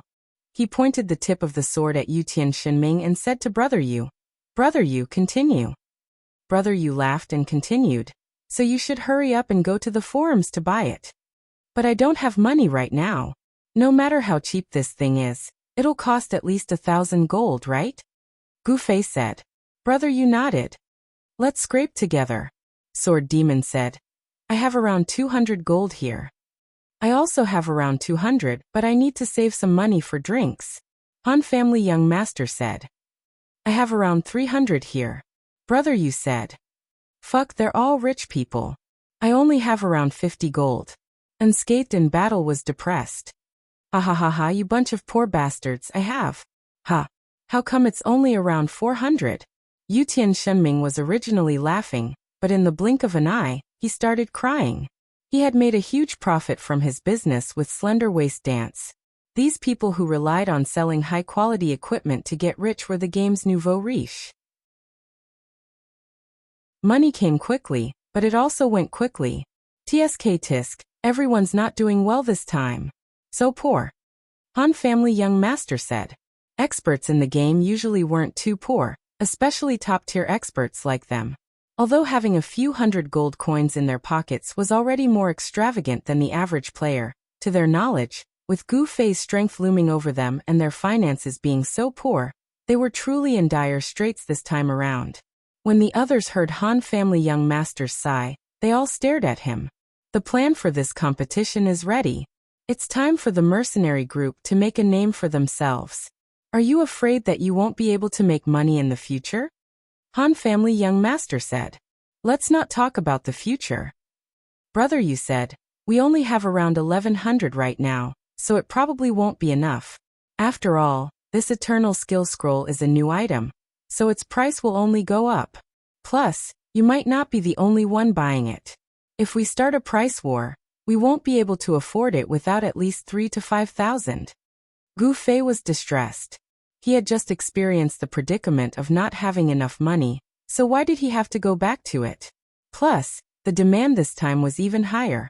Even if he sold all of his junk at the market price, it still wouldn't be enough. Qianli, hurry up and get slender waist dance, I think. Yutian Shenming didn't finish because Gu Fei's sword had moved. Go sell yourself. Right now the whole city is looking for you, so there's definitely going to be a big reward. Unscathed in Battle said. That's not much, only 20 gold. Brother Yu said. Everyone's eyes looked at him. What are you guys thinking? I'm just passing by. Brother Yu said. Which reception point are you looking for? I asked for 30 gold. Unscathed in Battle said. I also asked for 30 gold. Yutian Shenming said. Gu Fei was speechless. Luolua's worries weren't wrong, he really was a bit careless in making friends. Chapter 182. Seeing the ugly expression on Gu Fei's face, the three quickly explained. Don't think too much about it. We were just curious and asked around. We didn't really sell you. Actually, it's not a big deal to sell me. Brother Yu said. Qianli, your friend Switch is off, right? You sold me? Yutian Shenming and Unscathed in Battle asked Brother Yu. Of course not. Brother Yu said. It's only 20 gold. That's just the price of a name. Say if we introduce ourselves to them, the price will go up, right? Unscathed in Battle said. It will go up, it will go up. Yutian Shenming nodded.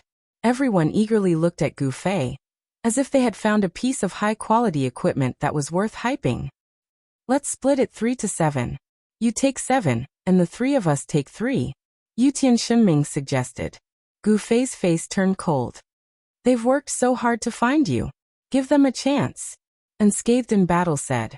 Gu Fei didn't have any intentions of hiding it, but he suddenly became a business. He felt weird. Plus, he had a bunch of bad friends who wanted to push him onto the market. It was too hard to accept. Don't mess around. Han Family Young Master finally said. This guy's principles are pretty solid. Gu Fei didn't know how to reply to Yu Tianxinming and the others. Han family young master helped him out, which made him very happy. Han family young master calmly said, "Right now, there are only 2 guilds paying attention to Qianli. As the competition continues, more and more guilds will pay attention to him. When that time comes, it'll be easier to raise the price." Gu Fei. That makes sense. Zhan Wushang slapped the table and praised. Qianli performed well. Yu Tianxinming looked forward to it. How much do you think we should charge for this meeting fee? Brother, you had already started to work on it. Hey.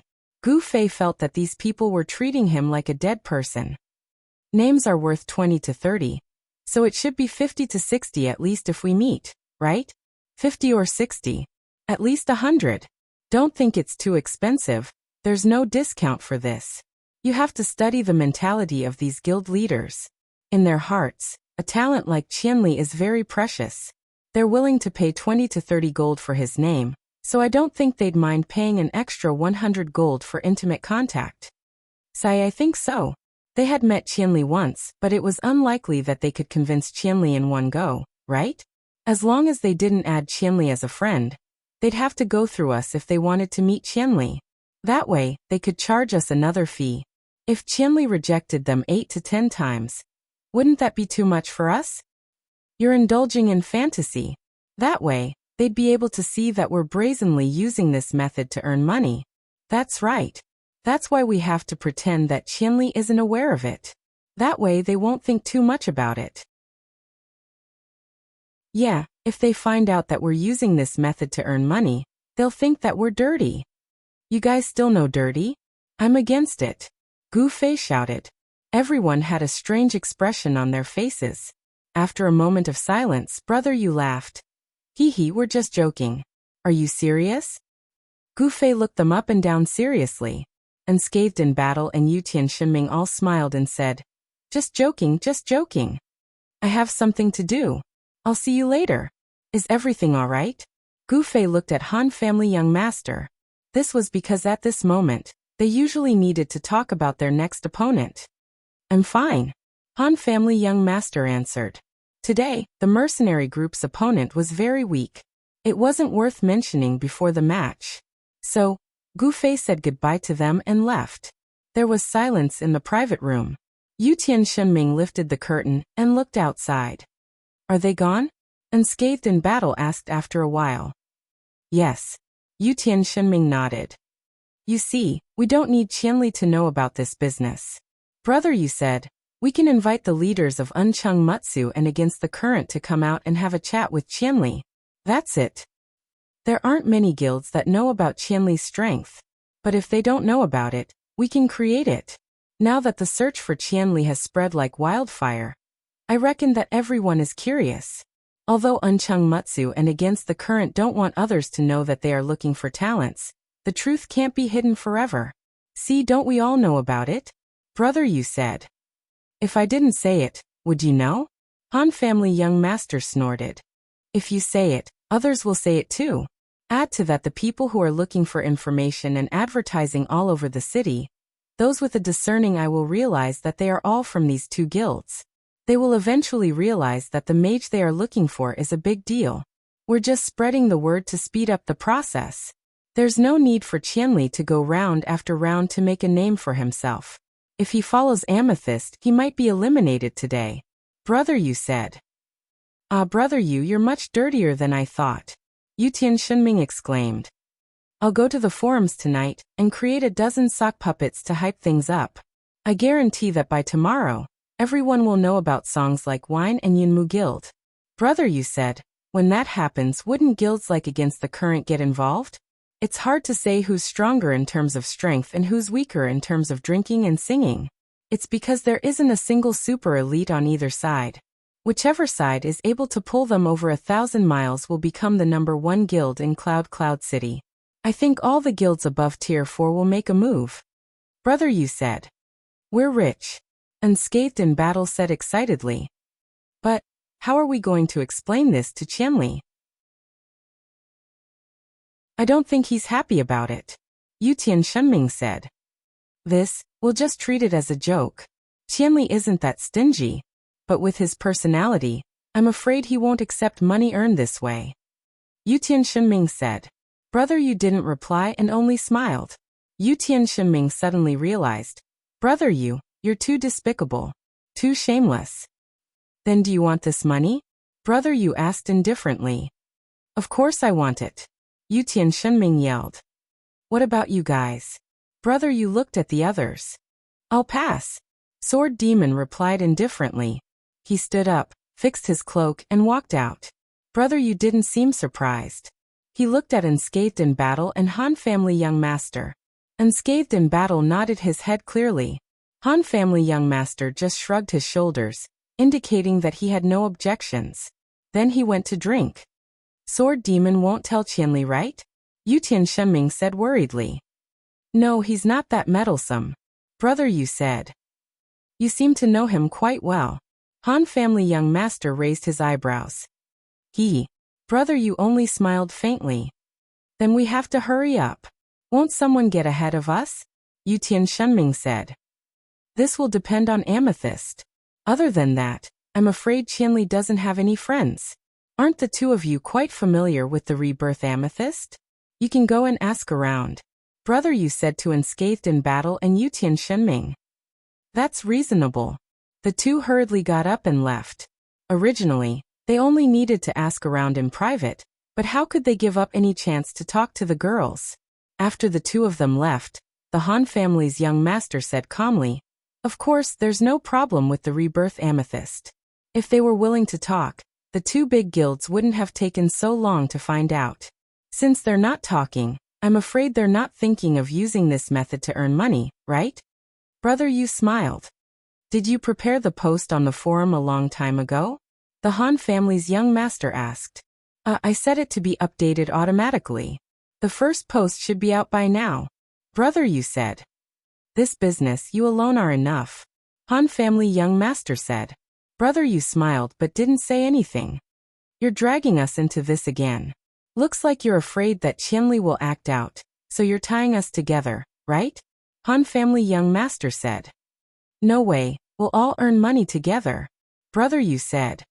Why bother? Arrange it properly, Qianli might not notice.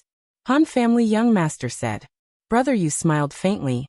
Too many coincidences will make him suspicious. It's fine to meet a friend occasionally, but if everyone tells him the same thing, do you think he won't be suspicious? You've thought it through. Han family young master said. I hope you succeed. Han family young master said. Don't say that, you have shares too. Brother Yu's face showed a confident smile. At this time, Gu Fei left Little Ray's bar and arrived at the System Pub in the central plaza of Cloud City. As soon as he entered, he saw Shi Xiaotian waving at him from the corner. Gu Fei hurriedly walked over there. What he meant by something was that Shi Xiaotian had called him over. Although the two of them had added each other as friends, it was the first time they sent a private message. Gu Fei was very surprised, so he rushed over to see what she wanted. At the table in the corner, besides Shi Xiaotian, there was another person sitting. When Gu Fei approached, that person turned around with a smile. When he saw Gu Fei, he was immediately startled. It's you. You know each other? Shi Xiaotian was surprised. Child Elite Group, Reborn Amethyst. I can't believe that my mercenary group and guild were all defeated by you. The person at the table was the president of Yunmu Guild, Uncheng Mutsu. In that case, we're fated.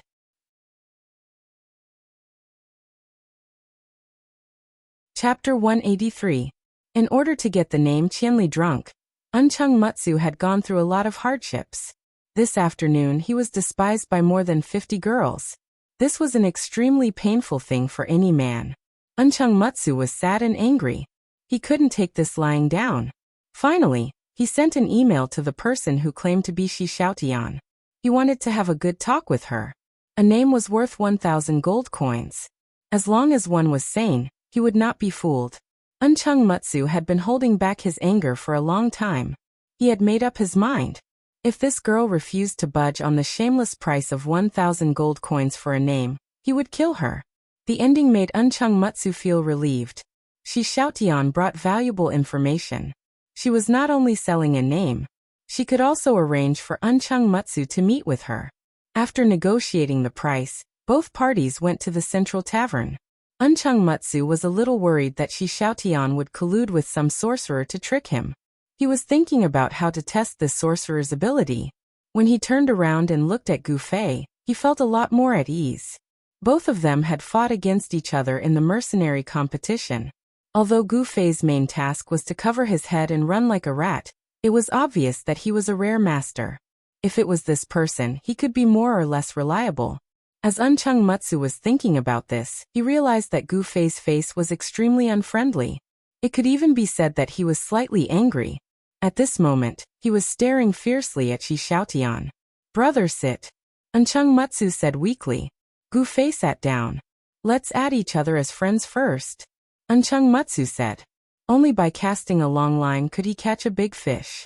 Uncheng Mutsu was not confident that he could convince Gu Fei in one go, but as long as he added him as a friend, there would be chances in the future. This was the bottom line for the Uncheng Mutsu to meet Gu Fei this time.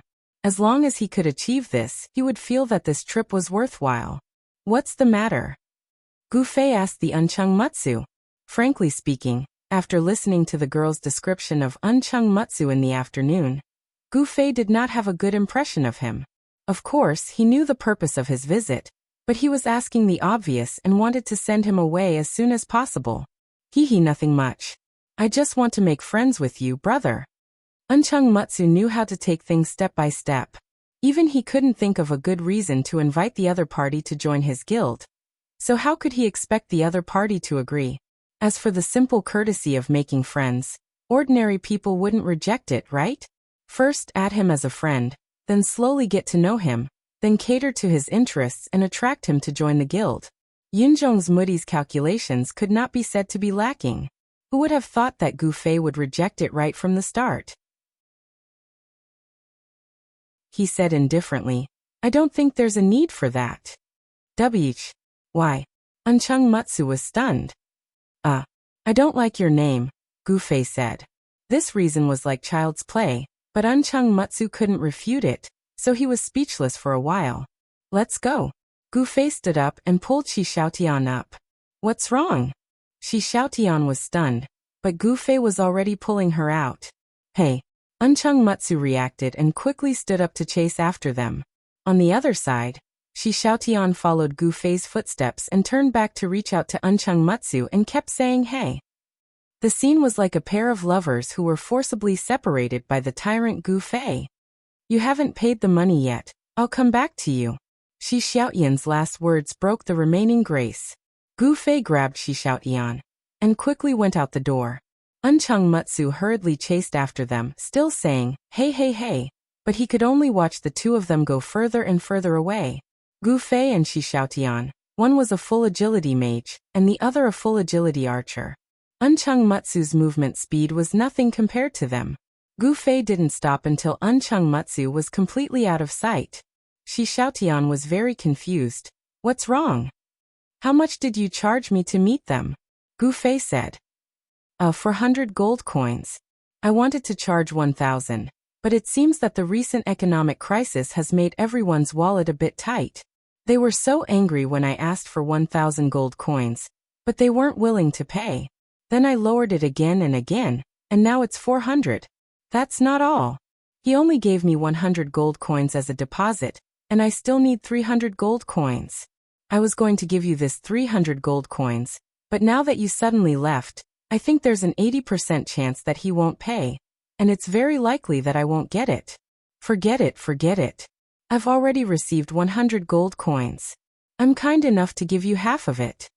As Shi Xiaotian spoke, he took out a money pouch from his pocket and waved it in front of Gu Fei. "Reach out and take it." Shi Xiaotian pretended to fall. Gu Fei originally had a stomach full of anger to vent, but now he didn't know where to start, so he could only shake his head and say, "I don't want it." "Why not?" Shi Xiaotian asked. Gu Fei took a deep breath. "Next time when you want to make money, please use other methods. Don't use me as a cover, thank you." After Gu Fei finished speaking, he turned around and left. Shi Xiaotian was stunned on the spot. After a while he reacted and hurriedly chased after him. Suddenly, there was a whistling sound, and a sniper shot was fired from the side of the street. Shi Xiaoyan's reaction and speed weren't bad, and he dodged the arrow in a flash. Then he heard someone shout, "He's here."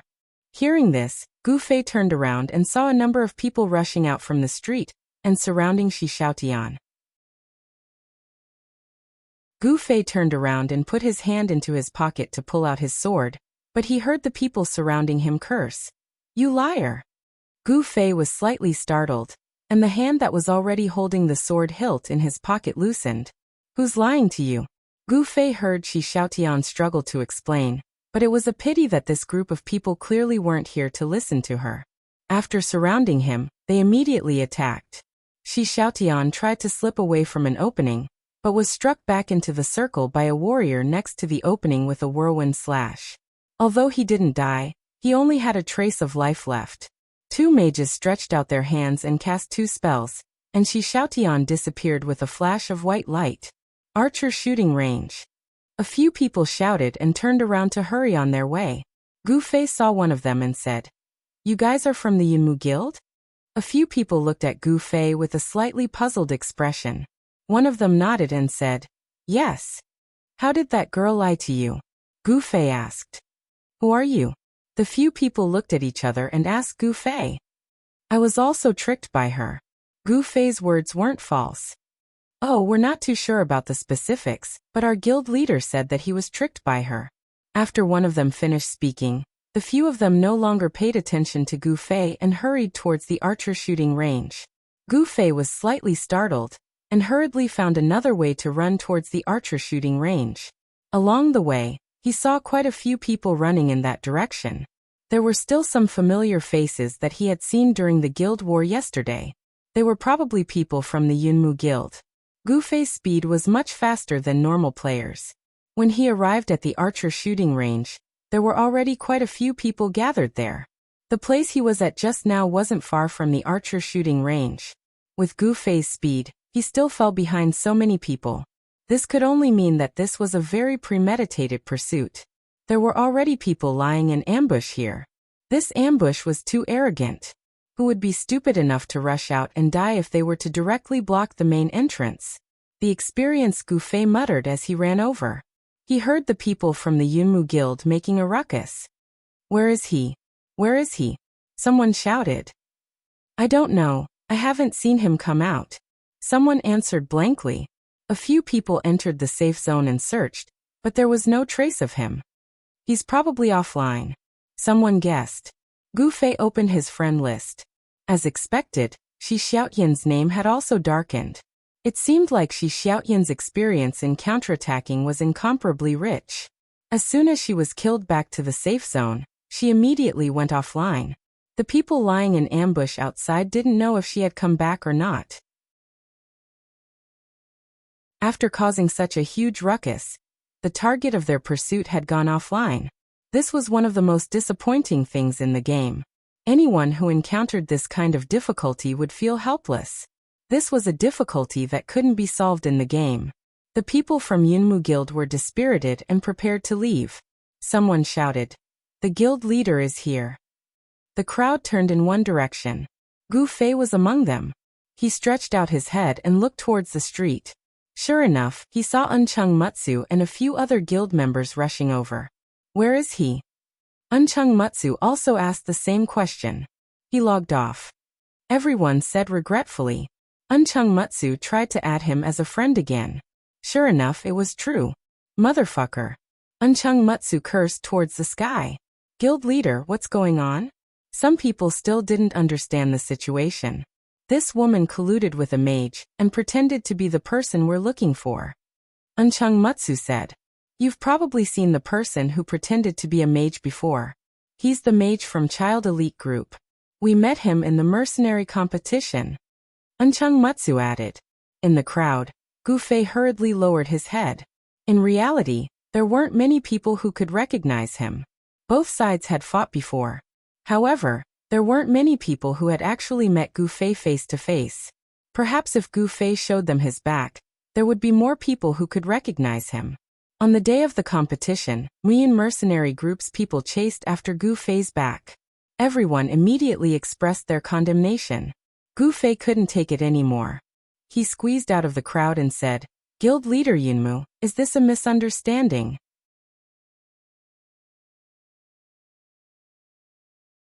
Chapter 184.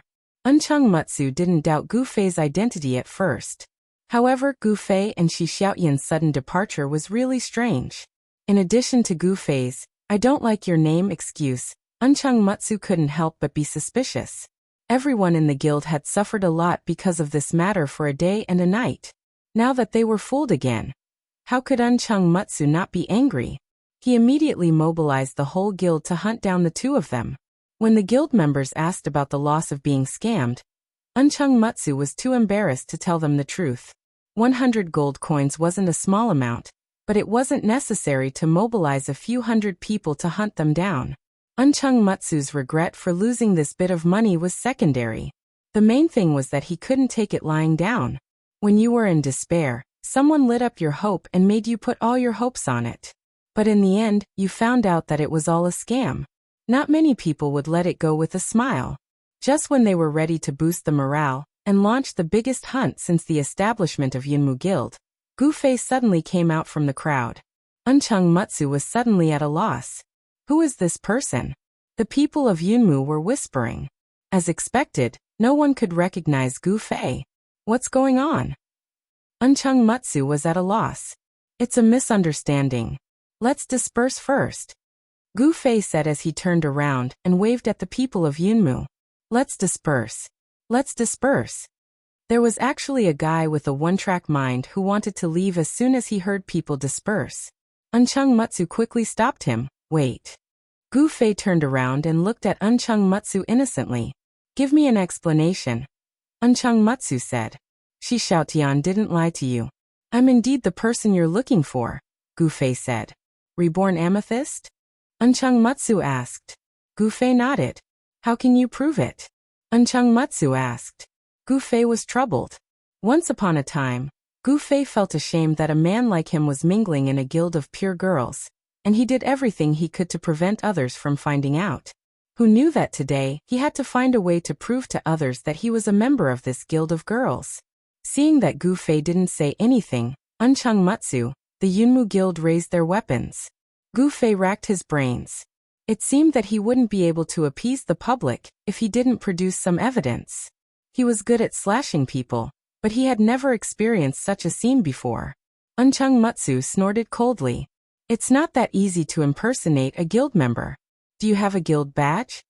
Gu Fei regretted it again. The guild emblem was a special item used to prove a player's guild identity. Possessing a guild's emblem meant that one was 100% certain that the person was a member of that guild. Back then, Luoluo had once asked him to do it, but Gu Fei had politely declined on the grounds that he would be leaving soon. After that, no one had mentioned it again. Therefore, Gu Fei was the only player in the game without a guild badge. At the same time, he also became the first player to be asked to show his guild badge to prove his guild identity. I didn't bring it, Gu Fei said. Everyone booed. The guild emblem was called a special item. Naturally, it had its own uniqueness. It would be an independent space in the pocket and wouldn't take up any space. It wouldn't take up any equipment slot when worn on the body, and it wouldn't increase the weight when held in the hand. What reason was there to not bring it with you? The archers knocked their arrows, the mages raised their staffs over their heads, the warriors' swords glinted coldly, and the rogues' figures began to disappear. Gu Fei quickly shouted, Don't panic, don't panic. Is there any other way to prove it? Other way? You can just kill us all. Uncheng Mutsu sneered. Therefore, Gu Fei carefully examined the current situation. More than 100 people from Yunmu's guild had already gathered outside the archer's shooting range, surrounding Gu Fei. The situation was somewhat similar to the day when he had flown into Jiudang's camp. However, that day, he flew into the enemy's formation unexpectedly. The suddenness was comparable to teleportation, which was why the enemy was caught off guard. At this time, the people of Gu Fei's guild were on full alert. In this narrow space, Gu Fei couldn't dodge the mage's area of effect spells, and it was even more impossible for him to cast spells without being interrupted. At this moment, looking at the large empty space behind the Yumu formation, Gu Fei yearned for the legendary teleportation even more. How is it? Speechless? Unchung Matsu sneered. The difficulty is a bit too high. Can't you lower the standard and leave 20 or 30 people for me to try? Gu Fei said. The Yumu people were stunned. Unchung Matsu's words about killing us all were just a casual remark. They didn't expect Gu Fei to take it seriously. Although he wouldn't be able to kill all of them, if he could really challenge 20 or 30 people, that would be extremely overpowered. As Unchung Matsu was hesitating, Gu Fei's eyes suddenly lit up. He said excitedly, "How about this? I'll fight all of you, but no one will use any skills. How about that?" Everyone's eyeballs almost fell out of their sockets. If they didn't use skills, their battle power would be greatly reduced. However, the person in front of them was a mage. If a mage didn't use skills, wouldn't their battle power be 0? Under these circumstances, he wanted to challenge 100 people. What was he thinking? Unchung Matsu looked at Gu Fei in shock. After thinking for a while, he had a plan. He smiled at Gu Fei and said, "This is interesting. All right, I'll play with you." "Good. That's great." Gu Fei excitedly rubbed his hands. Unchung Matsu waved the great sword in his hand and said to the guild members, "Everyone listen up. Don't use any skills. Just use normal attacks." Everyone nodded in amazement. After that, Unchung Matsu secretly sent another message. "This guy's movement speed is extremely fast. If he's trying to escape in the chaos, immediately use your skills to kill him." As soon as Unchung Matsu said this, the people who participated in the mercenary battle immediately recalled how this mage left their large group behind. They all praised their guild leader for being able to predict the enemy's moves. This person must have come up with this idea to escape the encirclement with speed during the chaos. When Unchung Matsu heard this, he instantly became more confident in his judgment. He ordered a few bandits to sneak to the periphery of the encirclement. If the enemy really escaped, they would intercept him on the spot. With this, he made appropriate arrangements for a series of problems such as what to do if Gu Fei suddenly used a skill, and what to do if he suddenly wanted to escape to the safe zone. In short, in the hearts of the Yunmu guild members, Gu Fei would definitely act shamelessly. Otherwise, how could a mage fight against 100 people? "Guild leader Yunmu, can we start?" Gu Fei asked. Unchung Matsu recalled the arrangements and felt that Gu Fei would definitely not be able to escape. He immediately nodded and said, "Yes, we can start." "All right." Gu Fei responded. He pulled out his sword with his left hand and his knife with his right. He took a few steps back and leaned against the wall of the safe zone. Instead of advancing, he retreated. It did not look like he was trying to escape. Moreover, he was holding 2 weapons. What was he trying to do? Everyone in Yunmu Guild was stunned. However, why would they be afraid of 100 people facing a mage who did not use any skills? Without waiting for Unchung Matsu's order, 4 warriors rushed out from the crowd and pounced toward Gu Fei. Without using any skills, the violent warrior class was the class with the highest attack in the parallel world. 4 people and 4 swords slashed down at the same time. They wanted to eliminate Gu Fei in 1 round. However, with Gu Fei's skills and speed, he was least afraid of a warrior who did not use any skills. The only thing he had to worry about was the defense of the warrior's armor. Therefore, Gu Fei purposely held the fire baptism in his right hand, as he was afraid of encountering a class with high defense. 4 people and 4 swords, but Gu Fei dodged them easily. With a push of his right hand, he executed 2 birds with 1 stone. This swordsmanship could kill 2 enemies with 1 slash. Gu Fei was able to execute it perfectly when he was only level 38. At that moment, the 2 warriors did not even see clearly before they were struck in the chest. The swordsmanship did not cause any damage, but the 2 flames that were ignited caused the 2 warriors' expressions to change. Before they could react, the swordsmanship was already in front of them again. The 2 warriors were still sheathing their swords after the first slash.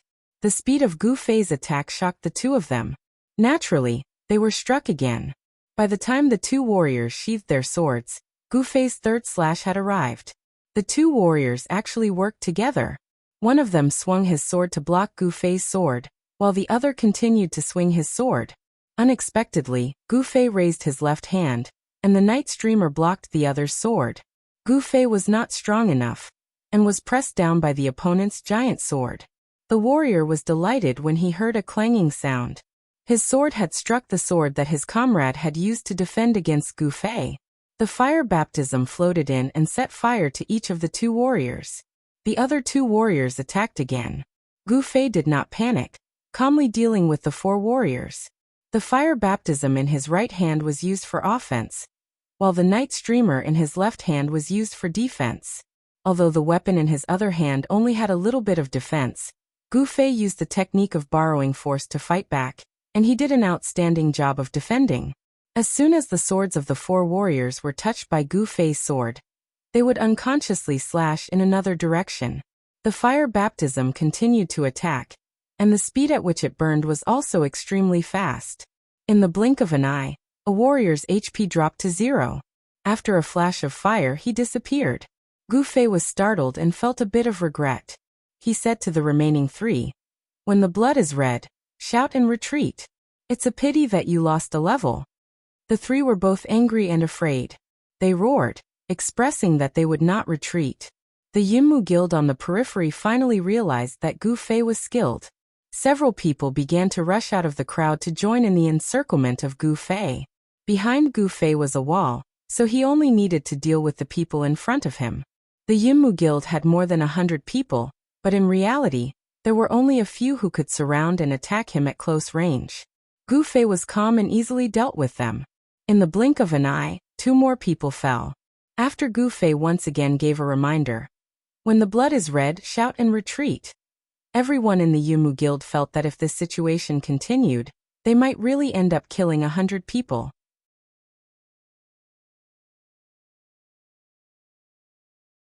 Chapter 185. Gu Fei didn't hide his kung fu at all. His movements were nimble, and the rhythm of his attack and defense were orderly. Every move was elegant and precise. Although no one in the Yunmu guild knew kung fu, they could tell that the person in front of them had been trained. Those who had practiced martial arts would definitely have a great advantage when fighting against ordinary people. However, they might be able to defeat 1, 2, or 3 people, but it was impossible for them to defeat dozens or even hundreds of people. Even like now, it was impossible to face only 4 or 5 people at a time, because in reality, there was a problem of stamina. Ordinary people couldn't withstand such a will battle. When one's stamina was exhausted, a goddess wouldn't suddenly appear in one's heart and give one an endless universe. At that time, the opponent could stab one to death with a finger, and it would be useless no matter how skilled one was. However, Gu Fei wasn't in reality, but a game. Although games pursued realism, there was one thing that was extremely illusory, and that was fatigue. Whether it was the continuity and thrill of the game that the players needed, or the game company needed to maximize profits, fatigue was a very dissonant attribute. Disharmonious things would, of course, end up being harmonious. At that moment, Gu Fei didn't feel tired at all. Instead, he felt great. Frankly speaking, because skills were banned in this battle, it didn't look intense, exciting, or beautiful. The flames from Gu Fei's flame baptism were the only colorful fireworks. The people in the Yunmu guild were in an awkward situation. Since Gu Fei had made full use of the terrain, they were limited to 4 people at a time. If there was one more person, they wouldn't be able to use their full strength. Even if there were 4 people, they were only limited to straight or diagonal slashes. If they swung their arms horizontally, they would need the other 3 people to squeeze in to give them some space. It was too troublesome. Gu Fei had been loudly advocating, "Retreat when blood is red," and many people had already accepted it. However, the first person to eat crab still didn't show up. Everyone could only endure it out of respect. If the opponent didn't retreat, Gu Fei couldn't do anything. Moreover, he wasn't a soft-hearted person to begin with. If this was when Gu Fei first started playing the game, he wouldn't have given out such a kind notification. It was only because he had played a lot of games that he had some understanding of the hardships of leveling up. He understood the values of ordinary players, so he put himself in their shoes and thought for them. In a short while 3 more people died under Gu Fei's blade. Other than the new substitute, the other 3 were already red. They looked left and right, hoping that one of them would put down his arrogance and take a step back. They promised that they would respond immediately. Unfortunately, there was still nothing.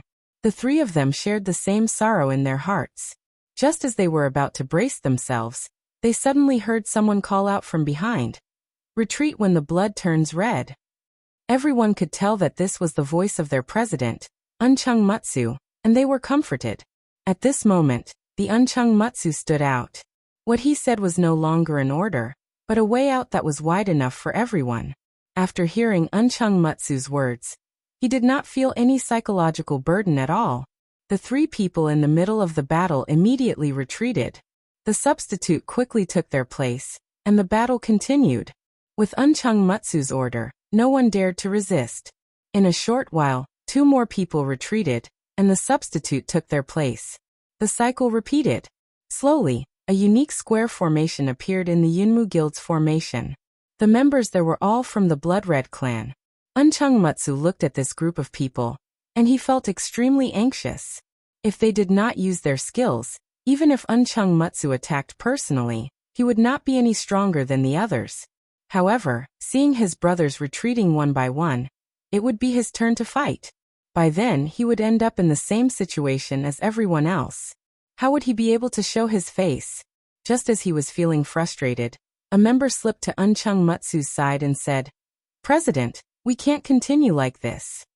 "Oh, this person's skills are too good. If he doesn't use his skills, it's basically a trap. If he continues like this, as long as he doesn't make any mistakes, no one can do anything to him." I know. Unchung Mutsu naturally understood this. He was hoping that Gu Fei would make a mistake. "President, actually we don't have to fight him like this. His attacks can't kill anyone. Ask our brothers to take his attacks head-on. There's a wall behind him, and there's no way to retreat. He definitely won't be able to dodge with that little space. 4 of our brothers are enough to throw him to the ground." Actually, Unchung Mutsu had thought of this a long time ago. However, he felt that this method was a little shameless, so he hesitated for a moment. As expected, after this person suggested this method, someone immediately objected. "Isn't this a little shameless? What else can we do? In short, this method isn't good." Then let the president decide. In the end, the ball was pushed to Unchung Mutsu. Unchung Mutsu was hesitant. That person encouraged him again. "Let's do this, president. This person is too strong." Too strong. When Unchung Mutsu heard these 3 words, he suddenly reacted and waved his hand. "Stop." The 4 people besieging Gu Fei couldn't attack him no matter how hard they tried. He either dodged their attacks or stopped them with his sword. Just when they were feeling depressed, they heard Unchung Mutsu's order to stop.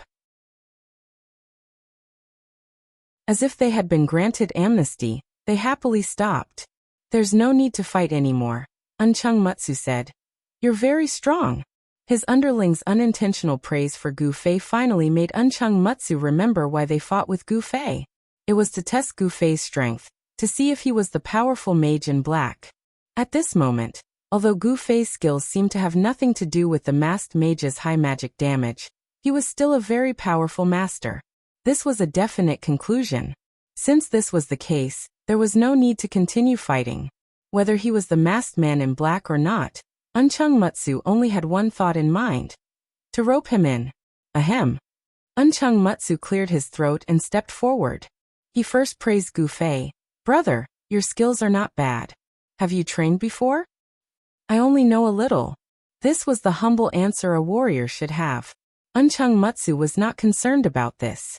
He only asked, "Brother, which guild are you in now?" "Reborn Amethyst." Gu Fei answered.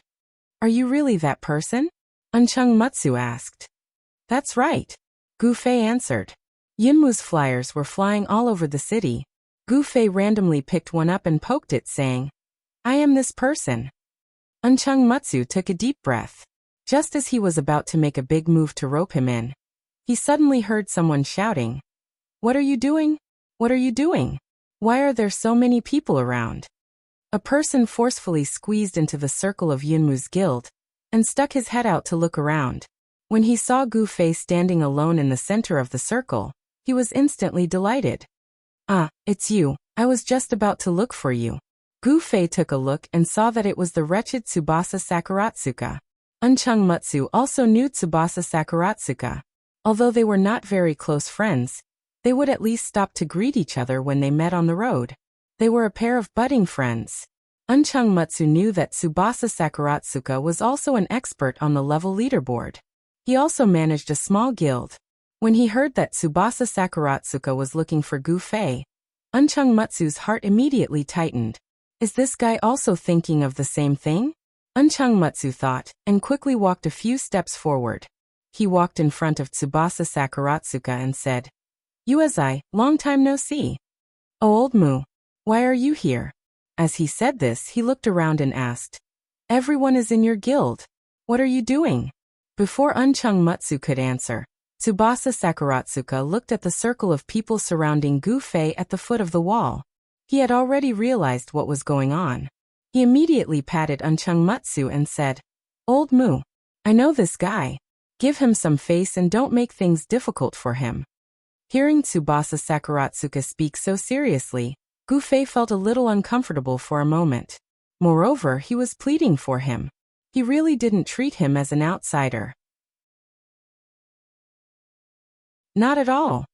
Unchung Mutsu's eyes were bright. There was a small misunderstanding earlier. Actually, we wanted to invite Brother Qianli to join our guild. Join your guild? Tsubasa Sakuratsuka seemed to have heard the funniest joke in the world.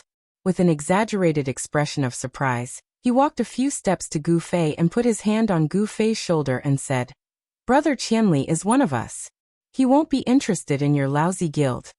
Unchung Mutsu was immediately stunned. He understood the concept of one of us that Tsubasa Sakuratsuka meant. When he first met Tsubasa Sakuratsuka, Unchung Mutsu also tried his best to invite him to join the Yunmu Guild, just like how he faced Gu Fei today. However, Tsubasa Sakuratsuka rejected him without hesitation. He told Unchung Mutsu about his hobbies and his determination to fight for them. Not long after that, Unchung Mutsu heard that this guy had formed a very wicked guild and gathered a group of like-minded players. From then on, Unchung Mutsu no longer had any ideas about him. Now when he suddenly heard Tsubasa Sakuratsuka say that Gu Fei was also one of them, he vaguely thought of something. Tsubasa Sakuratsuka continued his introduction. "Moreover, Brother Qianli is one of the best among us. He single-handedly entered the beautiful guild of Reborn Amethyst. His strength of character and methods are really admirable and admirable." That's right. Unchung Mutsu suddenly came to a realization. This guy was alone in a weak guild with a bunch of girls. He was obviously jackals of the same tribe as Tsubasa Sakuratsuka. Why did he not think of it earlier? When Unchung Mutsu figured it out, he suddenly looked disappointed. His expression when he looked at Gu Fei also changed from admiration to disappointment. After looking at the two of them with deep contempt, he waved at the Yunmu people. "Let's go." "Hey. Wait. You must have misunderstood." "What misunderstanding?" "Don't talk nonsense. I have something urgent to talk to you about." Tsubasa Sakuratsuka grabbed Gu Fei.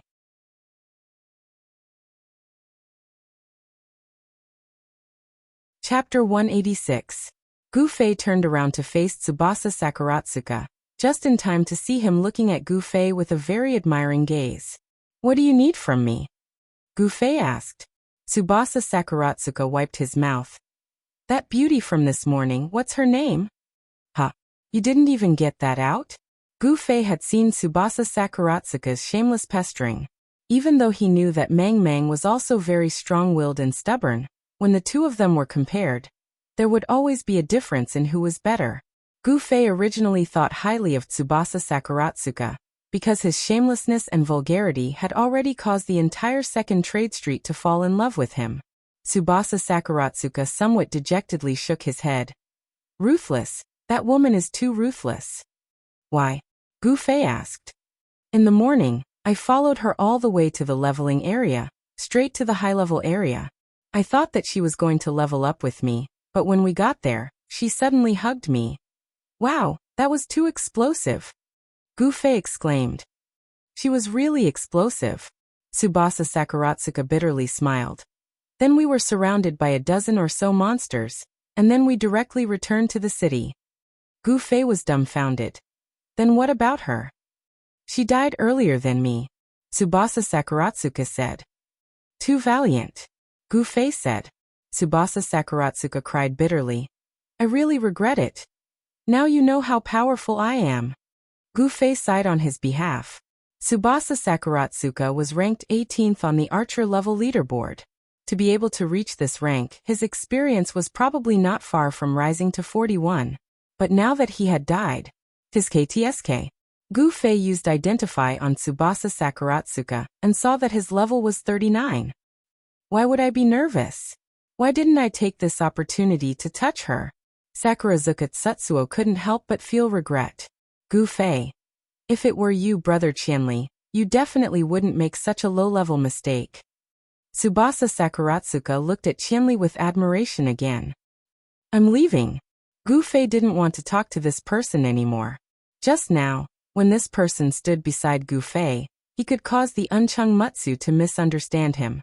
It could be seen that this person's image was deeply rooted in people's hearts. Hey, don't leave in such a hurry. You still haven't told me what the girl's name is. Tsubasa Sakuratsuka hurriedly chased after him. Dropping a level didn't cause his speed to drop by much. He still didn't lose to Gu Fei. Facing the leader of Cloud City's gangster group, Gu Fei felt that he had an obligation to keep the girl's information a secret, even if the other party was Boundless Mang. Asking for Boundless Mang's opinion was a very reasonable thing to do, but the problem was that Boundless Mang wasn't online at the moment. I don't know. Gu Fei could only say this. How could that be? Don't you guys know each other? We kind of know each other, but I don't know your name. Gu Fei gave a vivid example. In fact, he had heard it before, but he just didn't remember it. My name is Tsubasa Sakuratsuka. Tsubasa Sakuratsuka said. She hasn't introduced herself to me like this. Gu Fei said. No way. Tsubasa Sakuratsuka squinted his eyes, trying to discern the truth from Gu Fei's expression. Gu Fei's eyes suddenly lit up, and he pointed behind Tsubasa Sakuratsuka. Look, there's a beautiful girl. After saying this, he turned around and wanted to run. In the end, Tsubasa Sakuratsuka turned a deaf ear to Gu Fei's words. He didn't even turn his head back and immediately chased after Gu Fei. After running a few steps, he had already arrived in front of Gu Fei and blocked his way. Gu Fei was naturally very surprised. He didn't think that Tsubasa Sakuratsuka would actually not fall for this kind of trick. Tsubasa Sakuratsuka sighed and shook his head. The tallest tree in the forest will be destroyed by the wind. What do you mean? Gu Fei didn't understand why he said this without even shaking his head. In a forest, the tallest tree will always be the first to be blown down by the strong wind. That girl is the most prominent tree in the forest in my eyes. From now on, the strong wind will only blow towards her. As for the other flowers, grass, trees, they are no longer in my sight. Tsubasa Sakuratsuka said sadly. Tsubasa Sakuratsuka's use and deconstruction of idioms made Gu Fei gasp in amazement. What was even more surprising was that this guy seemed to be using these words to express that he was a person who was serious and focused on relationships. This was really too unbelievable. Taking advantage of his sadness, Gu Fei turned around and wanted to slip away again.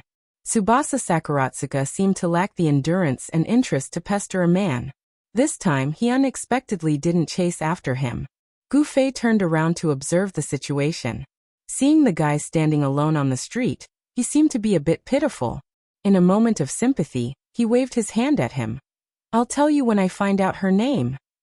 Tsubasa Sakuratsuka was overjoyed. He took a big stride and chased after him.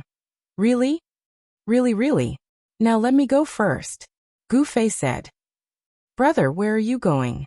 Tsubasa Sakuratsuka seemed to want to send Gu Fei off. Gu Fei was startled. He suddenly thought of something and quickly looked at the time. At the same time, he saw the constantly flashing message notifications. Time made him wail. Not having the time to look at the messages made him very sad. At this time, it was already 7:03. The mercenary competition would start at 7 o'clock sharp. Gu Fei and the Yumu Guild's people had been entangled for too long, and actually delayed the competition. And this competition didn't seem to be very intense. Because Gu Fei wasn't present, the few people just lightly asked about it. No one was in a hurry at all. Gu Fei was unwilling to give up. After saying goodbye to Tsubasa Sakuratsuka, he hurriedly rushed to the transportation circle outside the mercenary building. But how could the rigid system tolerate this kind of mistake? At this time, the transportation circle only allowed exits. Gu Fei tried various postures but to no avail. Just as he was about to send a message to his comrades in the mercenary group to inquire about the situation, the transportation circle flashed white. 5 familiar figures gradually appeared. They had been transported out so quickly, and all 5 of them looked relaxed. There was no need to ask about the outcome of this competition. After meeting up, the 6 of them naturally went to Little Ray's bar. Along the way, Gu Fei asked the 5 of them. After learning that there were only 6 opponents, and that there weren't any top-notch experts, he felt a lot better. After arriving at Little Ray's bar and taking a seat, the Han family young master began to speak. After this competition, the mercenary group's business will be on the right track. I'm afraid we will often face some opportunities to distribute rewards. Money will always hurt feelings. So, we need to seriously, clearly, and thoroughly formulate a set of distribution system. Let's split it evenly, Gu Fei disapprovingly said. This is a distribution system that will affect feelings, the Han family young master said. Egalitarianism. This is primitive. The others didn't seem to agree. Then you guys say it, Gu Fei said. Of course, we should choose distribution according to work, which is more in line with our country's situation. The others all said the same thing. You guys already discussed this a long time ago, right? Gu Fei said. The 5 of them looked at each other and said with a smile, we've been through it. Oh, then how exactly will it work? Gu Fei asked. The Han family young master cleared his throat. I've decided that our mercenary group will use the points system. Let me, the leader, work a little harder. I will be responsible for recording the contributions of each mercenary group in the group activities. The contributions will be converted into points. Those with more points will naturally get more rewards. Obviously, the Sword Demon's brother Yu and the others were used to this method and didn't have any questions. The points system will adopt the principle of openness and fairness. Actually, I've already treated each competition as a mission and tried to record it, the Han family young master said. Really? This was the first time the 5 of them heard this news and immediately asked to have a look. The Han family young master took out a small notebook from his pocket and threw it on the table. The few of them gathered around to watch. The others wanted to see how fair and just the young master of the Han family was, while Gu Fei, with a thirst for knowledge, humbly went forward to learn. They casually flipped through the pages and saw the points of the competition against the Muyun mercenary group. Everyone's name was listed on the page. Gu Fei glanced at it and exclaimed from the bottom of his heart that the human brain was indeed more advanced than a computer. If the system were to calculate these contributions, many things that couldn't be expressed in data would definitely be ignored. However, at this moment, the Han family young master's small notebook included everything, big or small. For example, Brother Yu's work of preparing intelligence for the competition earned him 10 points. Obviously, this kind of contribution couldn't be calculated by the system. The members who died in this battle were all regarded as contributions and earned points. As for Gu Fei, who fought alone in the end because of his importance, he received a high 50 points. The others glanced at it one by one and didn't find any problems. They all praised the Han family young master for being meticulous and fair. As he spoke, he was done with this page. He flipped to the next page, and young Master Han's score in this battle appeared. Written on it were, Han family young master tactical design, 20 points overall strategic design, 30 points commanding, 10 points overflowing with talent, 10 handsome appearance, 10 points leader's allowance, 10 points to make up the whole number, 10 points total, 100 points. Everyone was shocked. They hurriedly flipped through the pages again, and found that the Han family young master earned more than 100 points after every competition because of the above content. In the battle with the Amethyst mercenary group, Yutian Shenming and Unscathed in Battle earned minus 100 points respectively because of a series of problems such as not listening to commands, not distinguishing between friend and foe, and valuing a lover over a friend. If the total score is negative, it will be carried over to the next mission. Before you earn enough points to make up for it, you won't get any reward. Han family young master pointed at the page and said to the others seriously. After saying that, he took the notebook back. All right, I should write today's. He took out a quill and wrote seriously. Qianli is drunk and absent from work, minus 200 points. Fuck. Gu Fei slammed the table and stood up. Yutian Shenming and Unscathed in Battle also rebelled. We seriously disagree with this point system. Han family young master, you're shameless, minus 500 points. Yutian Shenming shouted.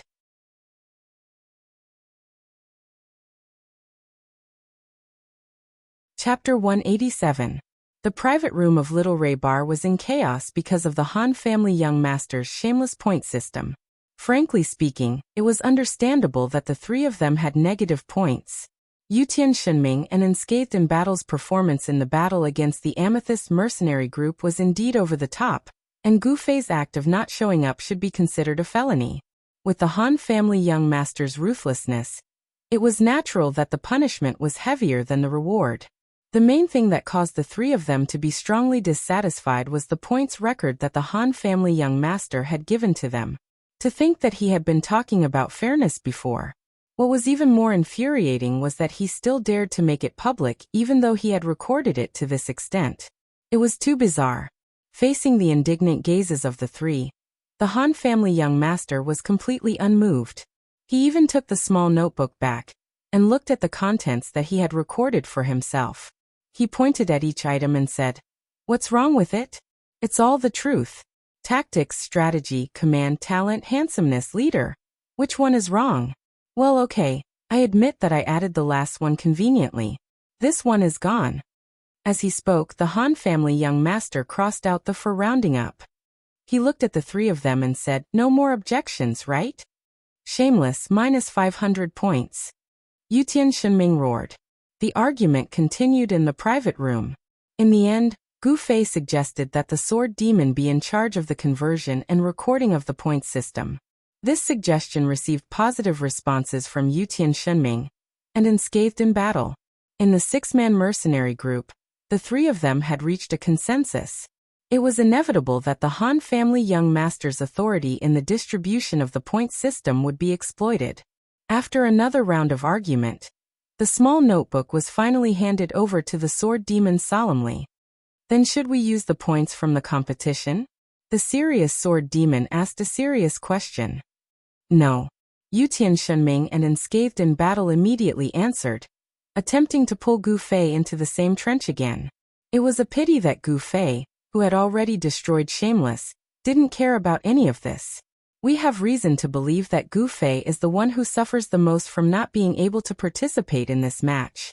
Afterwards, there was a series of discussions on some minor issues. Gu Fei basically just listened and focused on the time. He didn't want to delay the next guild war. Frankly speaking, the guild war was more exciting than the mercenary war because there were more people in the guild war.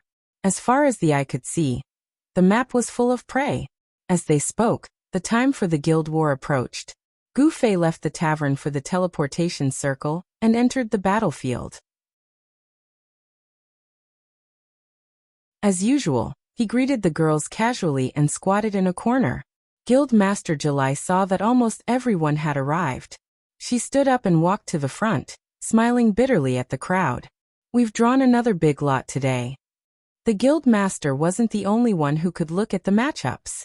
Those who were interested could check it out on the website after logging off. However, Reborn Amethyst lacks such people. So when July was about to announce their opponent, the atmosphere was very tense. July took 2 deep breaths and announced with an expression that said, "Today our opponent is reigning the 4 seas."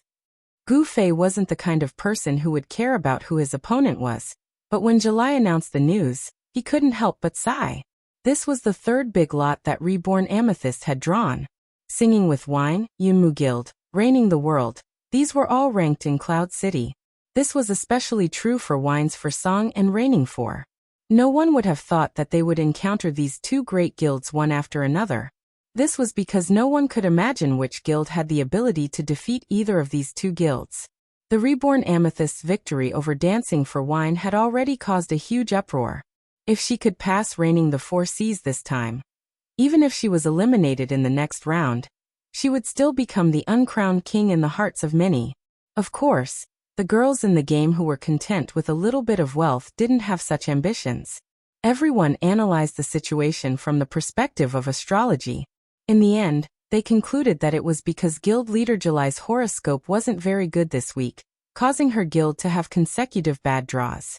Hold on, Grape, the cleric girl that Yutian Shenming had taken a liking to, muttered. Even Reigning the Four Seas has been drawn. It seems like July's luck has hit rock bottom this week. As long as she can pass this round, it doesn't matter which guild she draws in the next 2 days. It'll be a rebound after hitting rock bottom.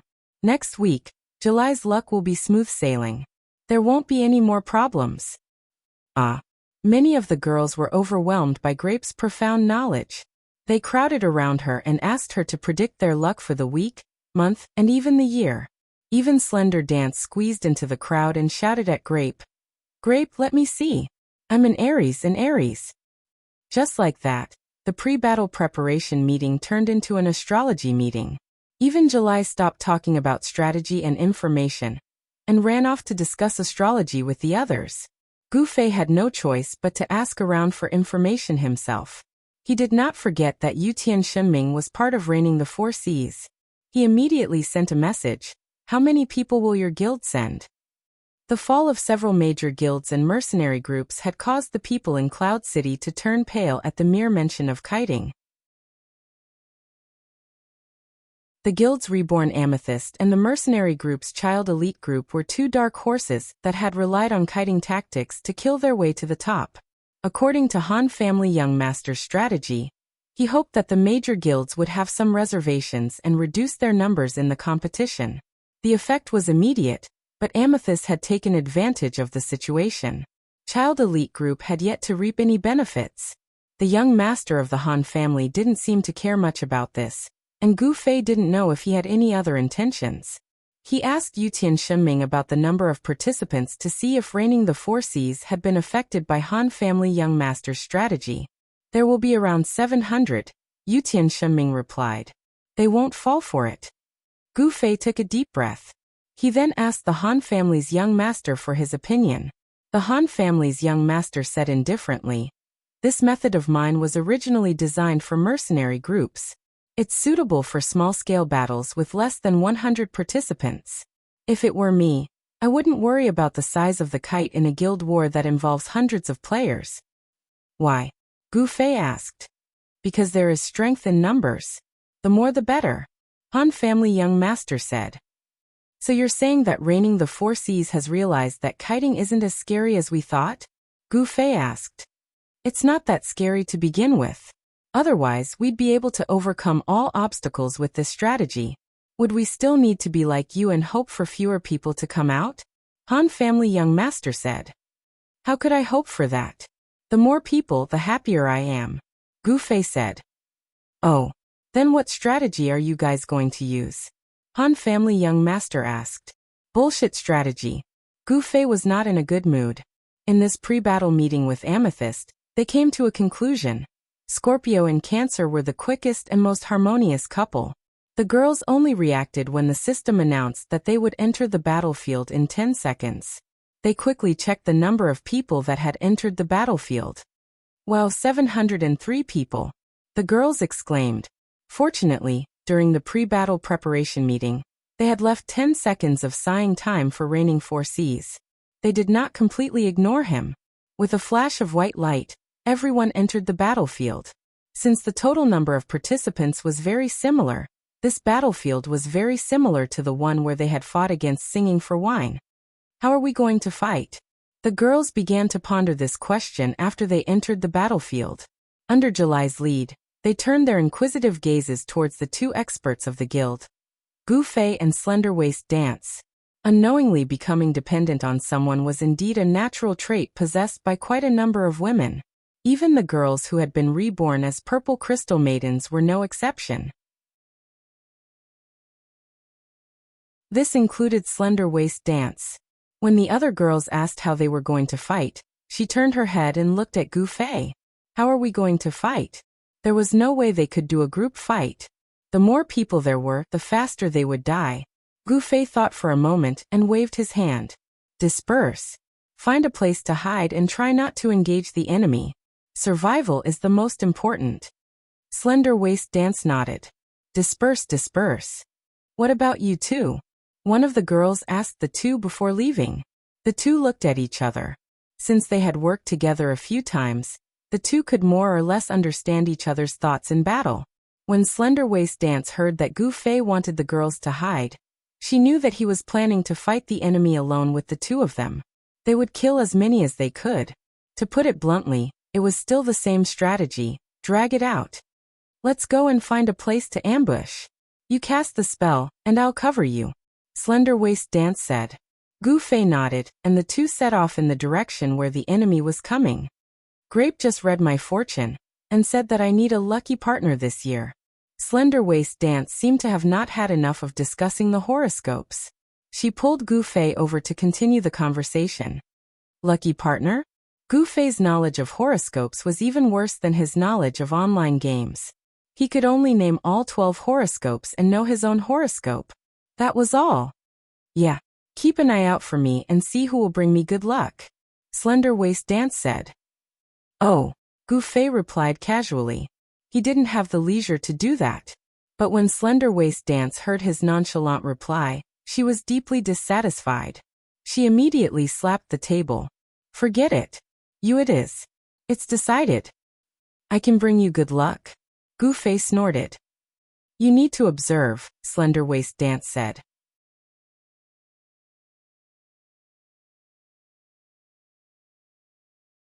Chapter 188. The girls formed their own groups and left while chatting. Gu Fei couldn't help but sigh. What kind of situation was this? Yet the ladies were still so calm and collected as they chatted. How imposing they were. On the other hand, the two real experts had jumped into the trench and were sneakily crawling forward. Before they could find their opponents, they had already covered themselves in dirt. Do we have to do this? Slender Waist Dance was troubled. Gu Fei nodded. There are 703 people. If we don't hide first, how will we have a chance to attack? Gu Fei was very calm. He assessed the situation and didn't rush over arrogantly like he usually did when he was on a wanted mission. As he moved forward, he asked Yutian Shenming for information. How is it? How is it? What strategy are you guys using? Arrow formation. Yutian Shenming replied. What? Gu Fei heard a new term. You'll know when we fight. Yutian Shenming said calmly. Arrow formation. What's that? Gu Fei asked Slender Waist Dance. Slender Waist Dance shook her head in confusion. The trench naturally couldn't go straight from one end of the map to the other. However, the two of them didn't care where it went. They just used it as cover and moved forward. From time to time, they would peek their heads out to see if there were any lone enemies. In the end, they didn't find anything. After crawling in the trench for a while, they found two people in front of the trench who were also peeking their heads out to see what was going on. Heh, you really are my lucky star. Leave these two to me. Slender Waist Dance was very pleased. She shouted and rushed over with quickness. This was also what made Slender Waist Dance different from other thieves. When a normal thief discovered an enemy, the first thing they thought of was to sneak up and ambush them from behind. After all, thieves had very little health. It was very risky to fight them face to face. But because Slender Waist Dance had good equipment, high defense, high attack, and an advantage in speed, she was willing to challenge any enemy face to face. When Gu Fei saw that she had already pounced forward, he immediately knew that it was over. The Slim Waist Dance was simply too fast. He probably wouldn't be able to snatch these two prey. As expected, when Slim Waist Dance charged out at full speed, Gu Fei was immediately left behind. Of course, when the two of them were discovered, they saw Gu Fei and Slim Waist Dance. When they saw the two of them rushing forward, they immediately prepared for battle. The two of them were thieves, and they were thieves with a very logical mindset. So when they discovered that their opponents were preparing to fight, the two of them activated stealth. It's gone. Slim Waist Dance sighed and slowed down. Gu Fei was in a hurry to rush over, so he didn't notice the two stealthy thieves' whereabouts. The two of them had clearly placed all their attention on the slender waist dance and did not even look at Gu Fei, causing Gu Fei's aura to be ineffective. This situation was undoubtedly dangerous, but Slim Waist Dance did not care at all. She shouted at the air, "Don't tell me he ran away. Come out quickly." As soon as she finished speaking, a person appeared behind Slim Waist Dance and swung his club, knocking her out. Gu Fei was overjoyed and hurriedly shouted, "Don't wake her up yet." The two thieves, one in stealth and the other in stealth, were both behind Slim Waist Dance. They wanted to use the thief's highest damage skill, backstab, to finish off Slim Waist Dance in one go. When they heard Gu Fei's shout, they were stunned. But of course, they had no reason to listen to their enemy's orders. Without thinking, they attacked, each stabbing Slim Waist Dance's back with a backstab. Sigh. Gu Fei sighed. "I told you not to wake her up." The slender Waist Dance, who had been stabbed, turned around and stabbed out with her hand, killing one of them. The other was currently in a daze. Two backstab attacks were actually not enough to kill this female thief. Her defense was truly frighteningly high. While the thief was in a daze, Slim Waist Dance mercilessly sent him out of the arena. Of the two opponents, Gu Fei didn't get a single one. He walked over dejectedly. Slim Waist Dance proudly took out a piece of bread and chewed on it. "I'll leave after I recover my health," she said. Gu Fei helplessly nodded his head. In his heart, however, he was thinking that if things continued like this, he wouldn't be able to get a single enemy. Slim Waist Dance sat on the ground and ate her bread. Gu Fei stuck his head out and looked around. On the vast map, he could faintly see dust flying in the distance. It seemed like a large army was heading in this direction. "Hey!" Gu Fei used his leg to push Slim Waist Dance. "It seems like quite a few people are heading this way." "Is that so?" Slim Waist Dance's health was more or less recovered. She got up and laid on the edge of the ditch to look out. Dust billowed in the air. It seemed like there were quite a few people coming. "Look at this scene, there are at least 200 people," Slim Waist Dance said. "That's an exaggeration. I think there are at most 100 people," Gu Fei said. "Let's bet," Slim Waist Dance said. "Bet on what?" 1,000 gold coins. Slim Waist Dance said. Gu Fei didn't say anything. Money was something that hurt him. Slim Waist Dance didn't dwell on this issue. She just continued. "It seems like they really are coming this way. If you hide in the ditch and cast a spell, I won't even need to cover myself." "You're right." Gu Fei nodded. He wasn't very excited about this. Wasn't it just another large-scale AoE kill? Gu Fei wasn't very interested in this kind of strategy. The two laid on the edge of the ditch and watched as the other side gradually approached. They could vaguely make out their figures. The speed at which this team advanced also surprised Gu Fei and Slim Waist Dance. Normally, when a team moved, they wouldn't run too fast in order to take care of slow-moving classes like warriors and priests. However, the speed at which this team advanced didn't seem to be for the sake of friendship. It seemed to be a team that focused on speed. When they got a bit closer, the two could clearly see that this team was made up entirely of archers. Gu Fei recalled the arrow formation that Yutian Shenming had mentioned. Could it be this group of archers? Just as he was thinking, Slim Waist Dance nudged him. "They're almost there. Get ready." Just as Gu Fei nodded, he heard whistling sounds. Whoosh whoosh whoosh. Who knew how many snipers came at the two of them? The two of them nimbly ducked their heads and looked up. They saw a lot of arrows fly over their heads and stick into the wall of the ditch on the other side. "What good eyesight!" the two of them exclaimed. The two of them had only poked their heads out of the ditch, but they were discovered so easily. In the horizontal 4Cs formation, Time reflected, pointed forward and shouted, "Shoot!" More than 100 archers knocked their arrows. They released the bowstrings, and the arrows flew out in all directions. The sound of them tearing through the air was no longer the sound of arrows, but the sound of the wind. The arrows didn't fly straight, but slanted toward the sky. The arrows drew an arc in the air and flew accurately into the ditch. The range of arrows in the game wasn't determined by the player's arm strength, but by the accurate data described by equipment and skills. As long as they tried, it wasn't difficult to shoot this kind of pattern. And as long as they tried it, it would be extremely accurate every time because the range was fixed. At this moment, the arrows fell into the ditch like locusts. Gu Fei and Slim Waist Dance covered their heads and fled. Although it was just a simple ordinary attack, with such a grand display, if a few arrows were to hit him, he would definitely lose his life. "I'll cover you. Blast them!" Slim Waist Dance shouted. She was about to jump out of the ditch when Gu Fei grabbed her. "Are you kidding? There are too many archers." "Then what do we do?" "Switch directions," Gu Fei replied as he dragged his slender waist and continued to move forward in the trench. He brandished his sword and shot down the arrows that were falling from above his head. The arrows fell freely, but they weren't very fast. The ditch seemed to be a great help to the two of them. After a turn, they circled to the side of the archers.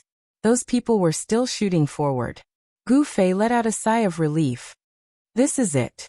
The two of them nodded and jumped out of the ditch. However, the range of the spell was relatively short. If Gu Fei wanted to cast it, he would have to get closer. The two of them ran forward, but the archers in the 4C's formation noticed them. Time Reflected didn't panic. He waved his hand with a smile. Type B.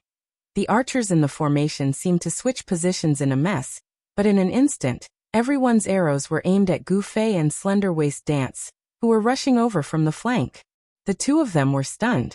Then they heard Time Reflected yell, "Shoot!" More than 100 arrows flew over like locusts. This time, they didn't move in a parabola. Instead, they pounced straight at the two of them. Moreover, the target of the arrows wasn't the two of them, but an area. As a result, the two of them had no space to dodge. No matter where they went, they would be hit by the arrows. The two of them could only hope to fly back to the ditch before the arrows reached them. They were only a few steps away from the ditch, but no matter how fast they were, how could they be faster than the arrows? Maybe Slim Waist Dance could just barely make it into the ditch, but Gu Fei would be a step slower. Just as he was about to cry, Slim Waist Dance didn't rely on her speed to rush out first.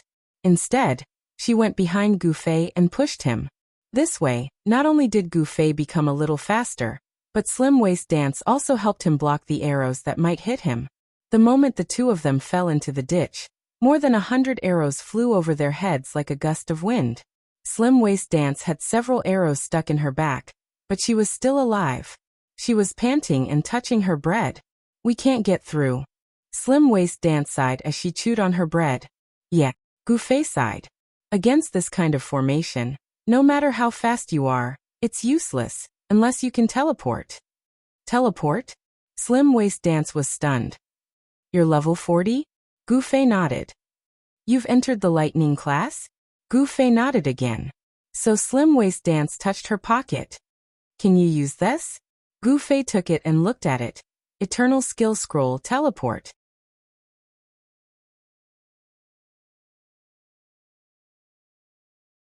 Chapter 189.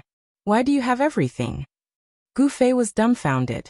Slender Waist Dance pouted and said, "It's all because of this stupid game company.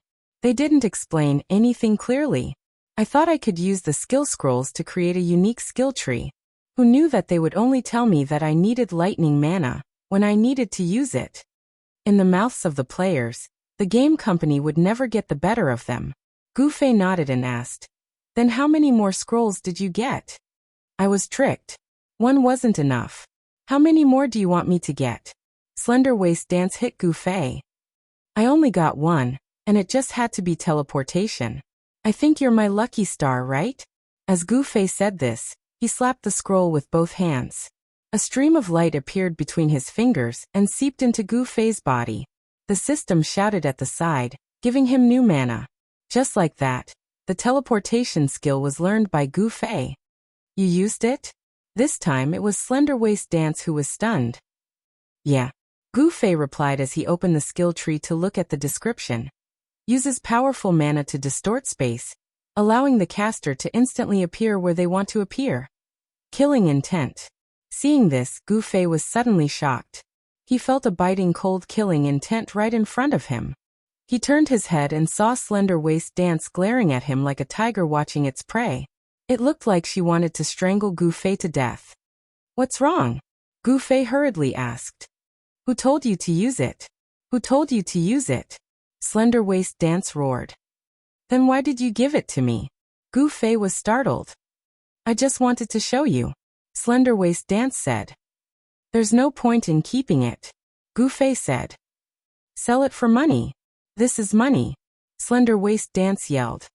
"Why don't you just sell it to me?" Gu Fei said. Slender Waist Dance immediately extended her hand. 2,000 gold coins. "So expensive." Gu Fei stuck out his tongue. "I received 1,800 gold coins and only earned 200 gold coins from you." Slim Waist Dancer's business was extremely transparent. Gu Fei didn't mind. He just nodded and went to dig into his pocket. He quickly took out a bag of money, opened it, and casually counted it before handing it to Dance. Slender Waist Dance was surprised that it went so smoothly. She took it and muttered, "I couldn't tell that you're also a rich person." In the end, Gu Fei smiled and said, "That's 200 gold coins. I'll let you make a profit first. As for your costs, I'll have to pay in installments. I don't have that much money." Slender Waist Dance flipped through the money pouch and counted. Sure enough, there were only 200 gold coins. Gritting his teeth, he could only accept it for now.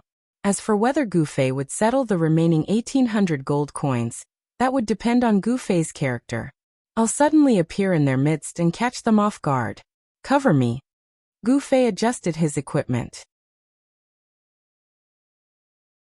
At this time, the rain of arrows from the Four Seas arrow formation was still falling, but it wasn't much of a threat to these two experts with quick reactions.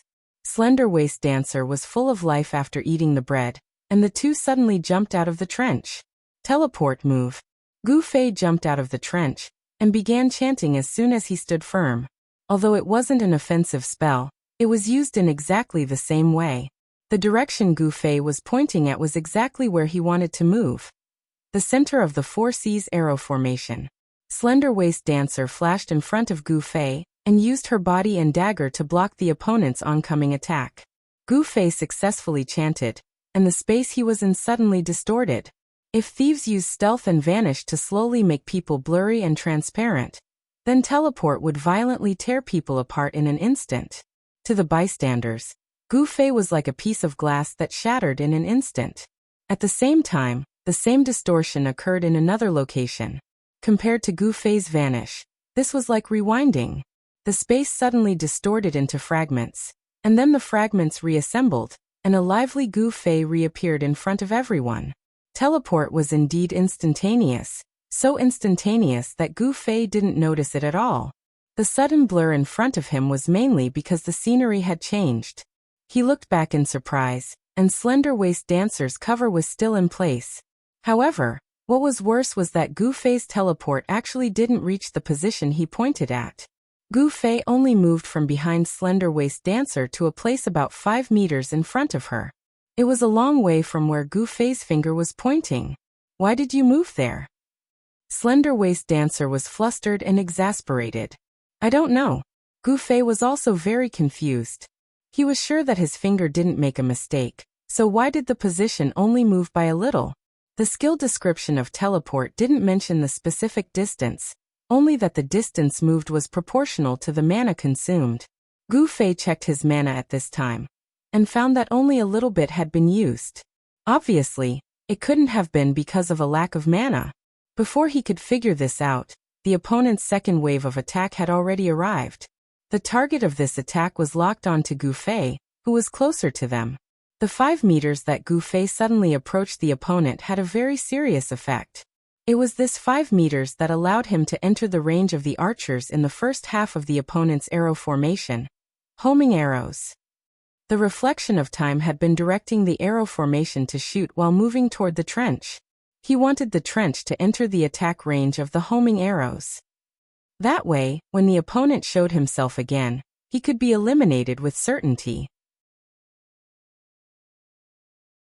At this time, Gu Fei suddenly entered the attack range, and the prepared archers immediately used the homing arrows, without hesitation.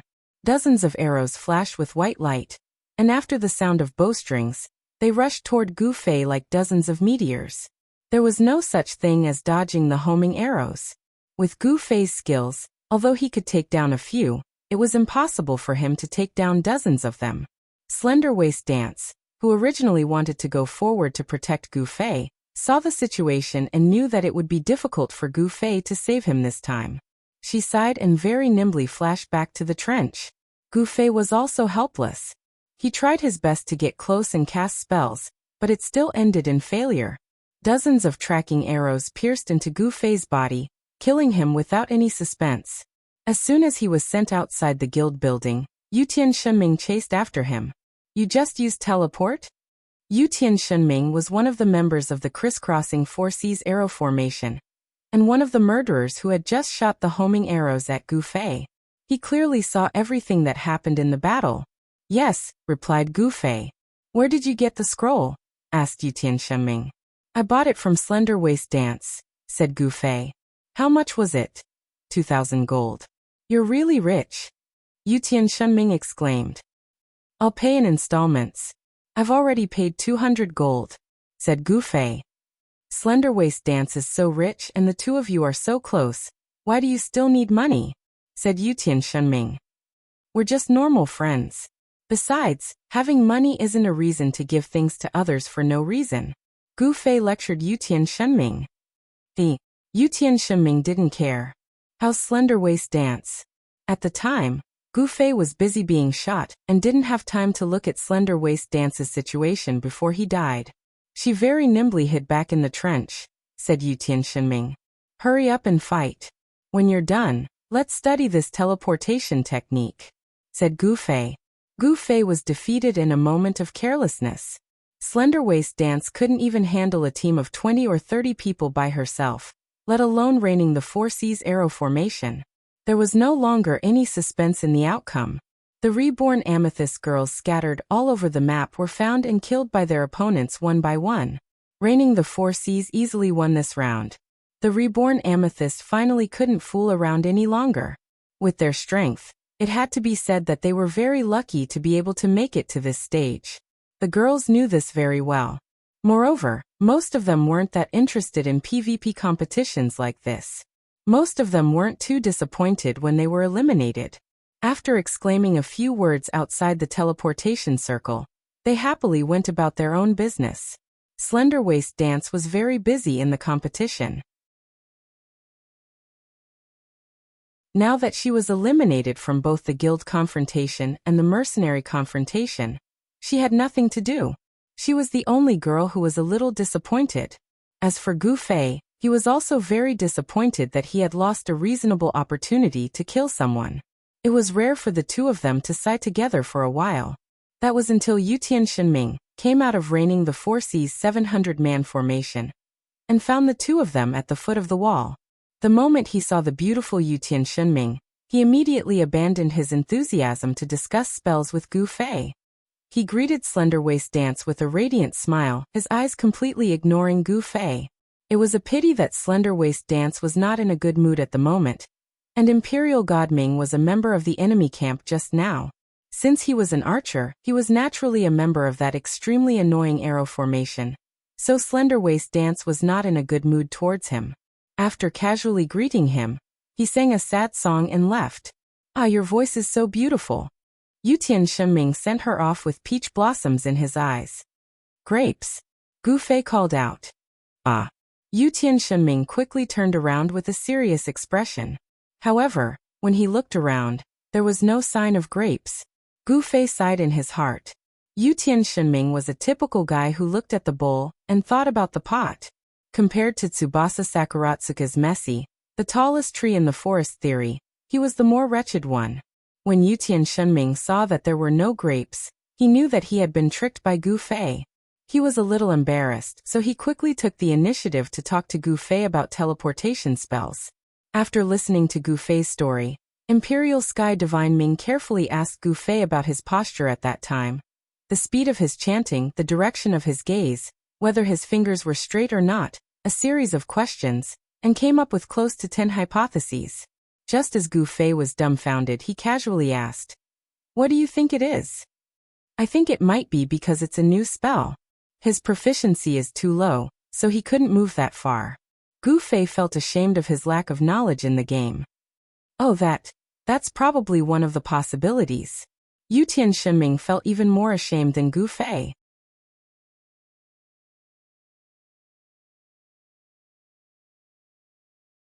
Chapter 190.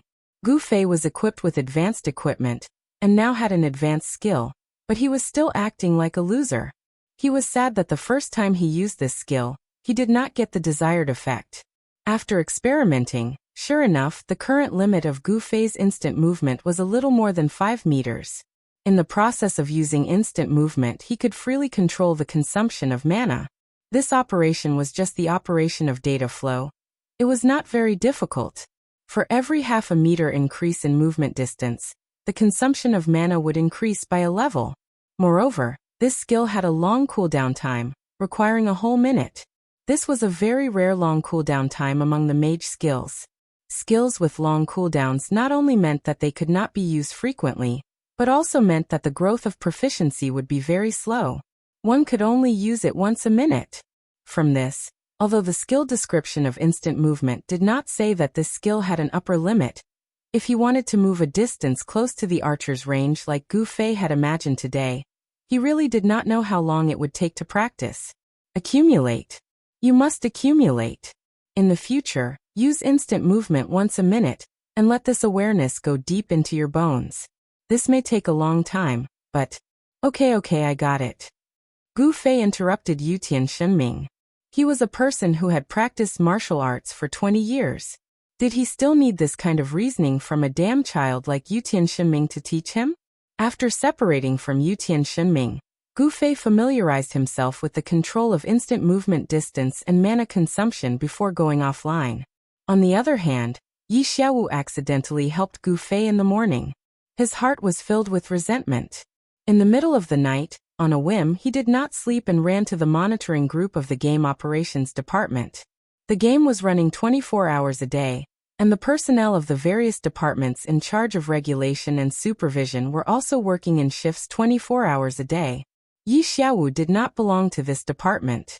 His sudden appearance at this time shocked his colleagues in the supervisory group.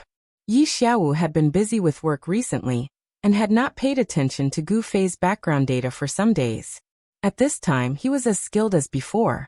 He quickly pulled up Gu Fei's data, and almost spat out a mouthful of blood. In Gu Fei's skill list, the skill teleportation had impressively appeared.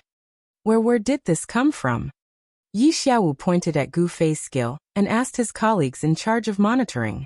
This. A colleague came up to take a closer look and said, "He can already teleport now. Of course, he can only learn from the eternal skill scroll."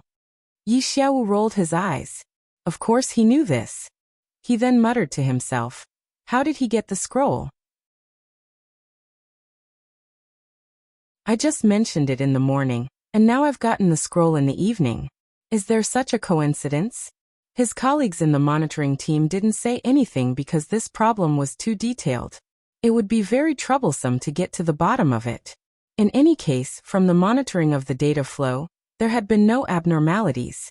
Since the start of the Parallel Worlds operation, it had been relatively successful in terms of preventing cheats and loopholes.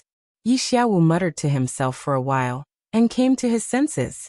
Just as he was about to speak to the others, he found that all the staff members had returned to their respective posts, sitting upright and looking very busy. "Hey, President Yi, you're not an outsider. If you need anything, just do it yourself. We won't bother you anymore." Before Yi Xiaowu could say anything, a staff member had already answered. Then everyone lowered their heads, determined not to make eye contact with Yi Xiaowu. Yi Xiaowu was stunned. He gritted his teeth and really did it himself. Fortunately, it wasn't too long since Gu Fei learned this skill.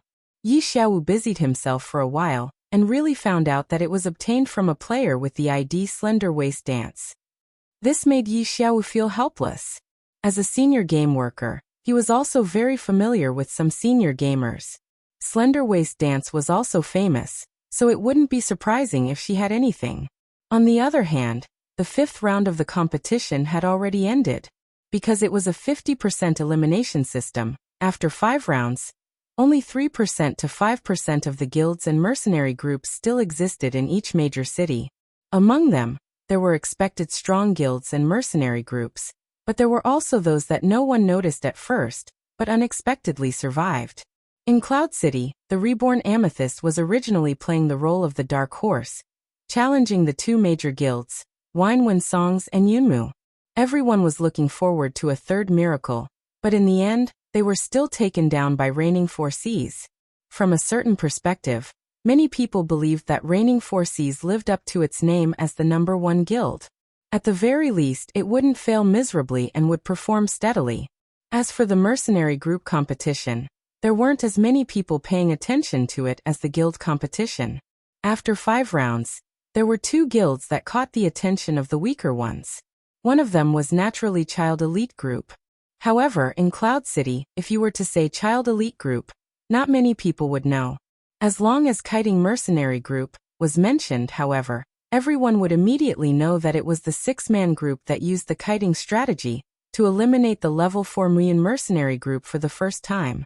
However, apart from this battle, this mercenary group didn't seem to have met any strong opponents. The other one was the Silver Moon mercenary group that Gu Fei despised the most after fleeing to Cloud City. This mercenary group was only level 2, with 40 members. However, after the 5th round, they eliminated 2 level 4 mercenary groups with 80 members. According to the description of the defeated mercenary groups, the Silver Moon mercenary group was mainly composed of warriors, with knights and priests as support. Their charge and traps were exceptionally valiant, destroying their opponents one by one. Apart from these 2 groups, the others such as Black Hand mercenary group, Four Seas mercenary group under Reigning Four Seas mercenary group, and Waterflower mercenary group under Wine Songs and Water mercenary group all made it to the 6th round without a hitch.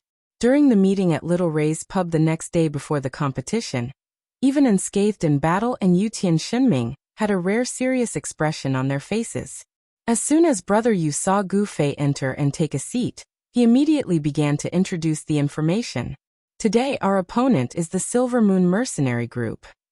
Brother Yu said this to Gu Fei. There were 6 people in the mercenary group, and the other 5 would at least pay attention to who their opponent was the next day when they went offline. Oh, we really bumped into him. As Gu Fei said this, he suddenly disappeared with a whoosh and sat next to Brother Yu. Brother Yu was shocked and accidentally knocked over the wine glass on the table. The usually lazy Han family young master was extremely agile at this time. He quickly reached out to catch the wine glass. After all, he was a priest, so the data limit made him a little slower. Half of the wine had already been spilled.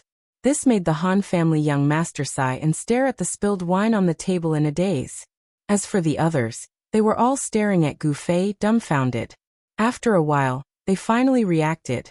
Yutian Shinming had the expression of someone who knew and said proudly, "Teleportation, awesome, right?" It was as if he was the one who had just used teleportation. This appearance of a fox using the tiger's might was really annoying. Unscathed in Battle picked him up and threw him. With a scream, Yutian Shinming flew out of the private room. After a moment, Little Ray's head carefully poked in through the curtain of the private room. 2 tables were smashed.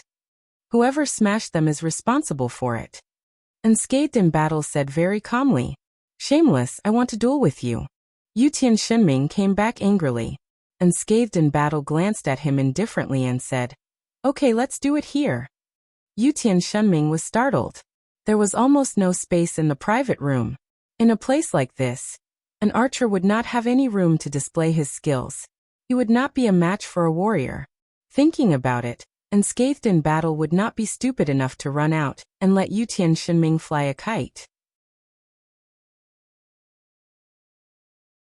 Yutian Shinming had no choice but to sit back down in embarrassment. "Where did you get the scroll?" The others began to interrogate Gu Fei. Gu Fei's words were like this. Everyone's reaction was different. Unscathed in battle was no different from Yutian Shenming yesterday. His eyes were like peach blossom stars. Sword Demon and Han family young master sighed faintly. It's good to be rich. Brother, you like to get to the bottom of things. She's a thief. Why does she have a teleportation scroll? Gu Fei explained the reason again. Brother, you said earnestly to everyone. Through this incident, everyone can see that intelligence work is very important. I suggest that in the point system, intelligence work should be rewarded with 15 points. Brother, you spilled your wine. Do you want another cup? Han family young master asked. Brother, you was speechless. Let's talk about today's match. Sword Demon said.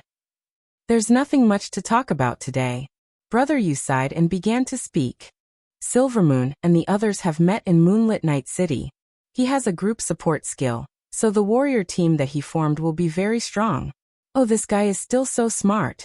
That skill of his is more suitable for mercenary battles than guild battles. The mercenary group is currently at most level 5 and has no more than 100 people. Han family young master said. Brother Yu, then you don't have any intelligence points today. Sword Demon said. What?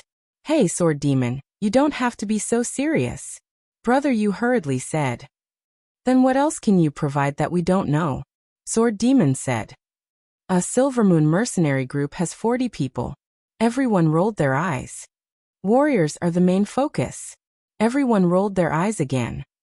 In addition, Gu Fei disappeared from Brother Yu's side and flashed to Sword Demon's side. Brother Yu was shocked and forgot what he wanted to say. The others also looked at Gu Fei in a daze. Stop showing off.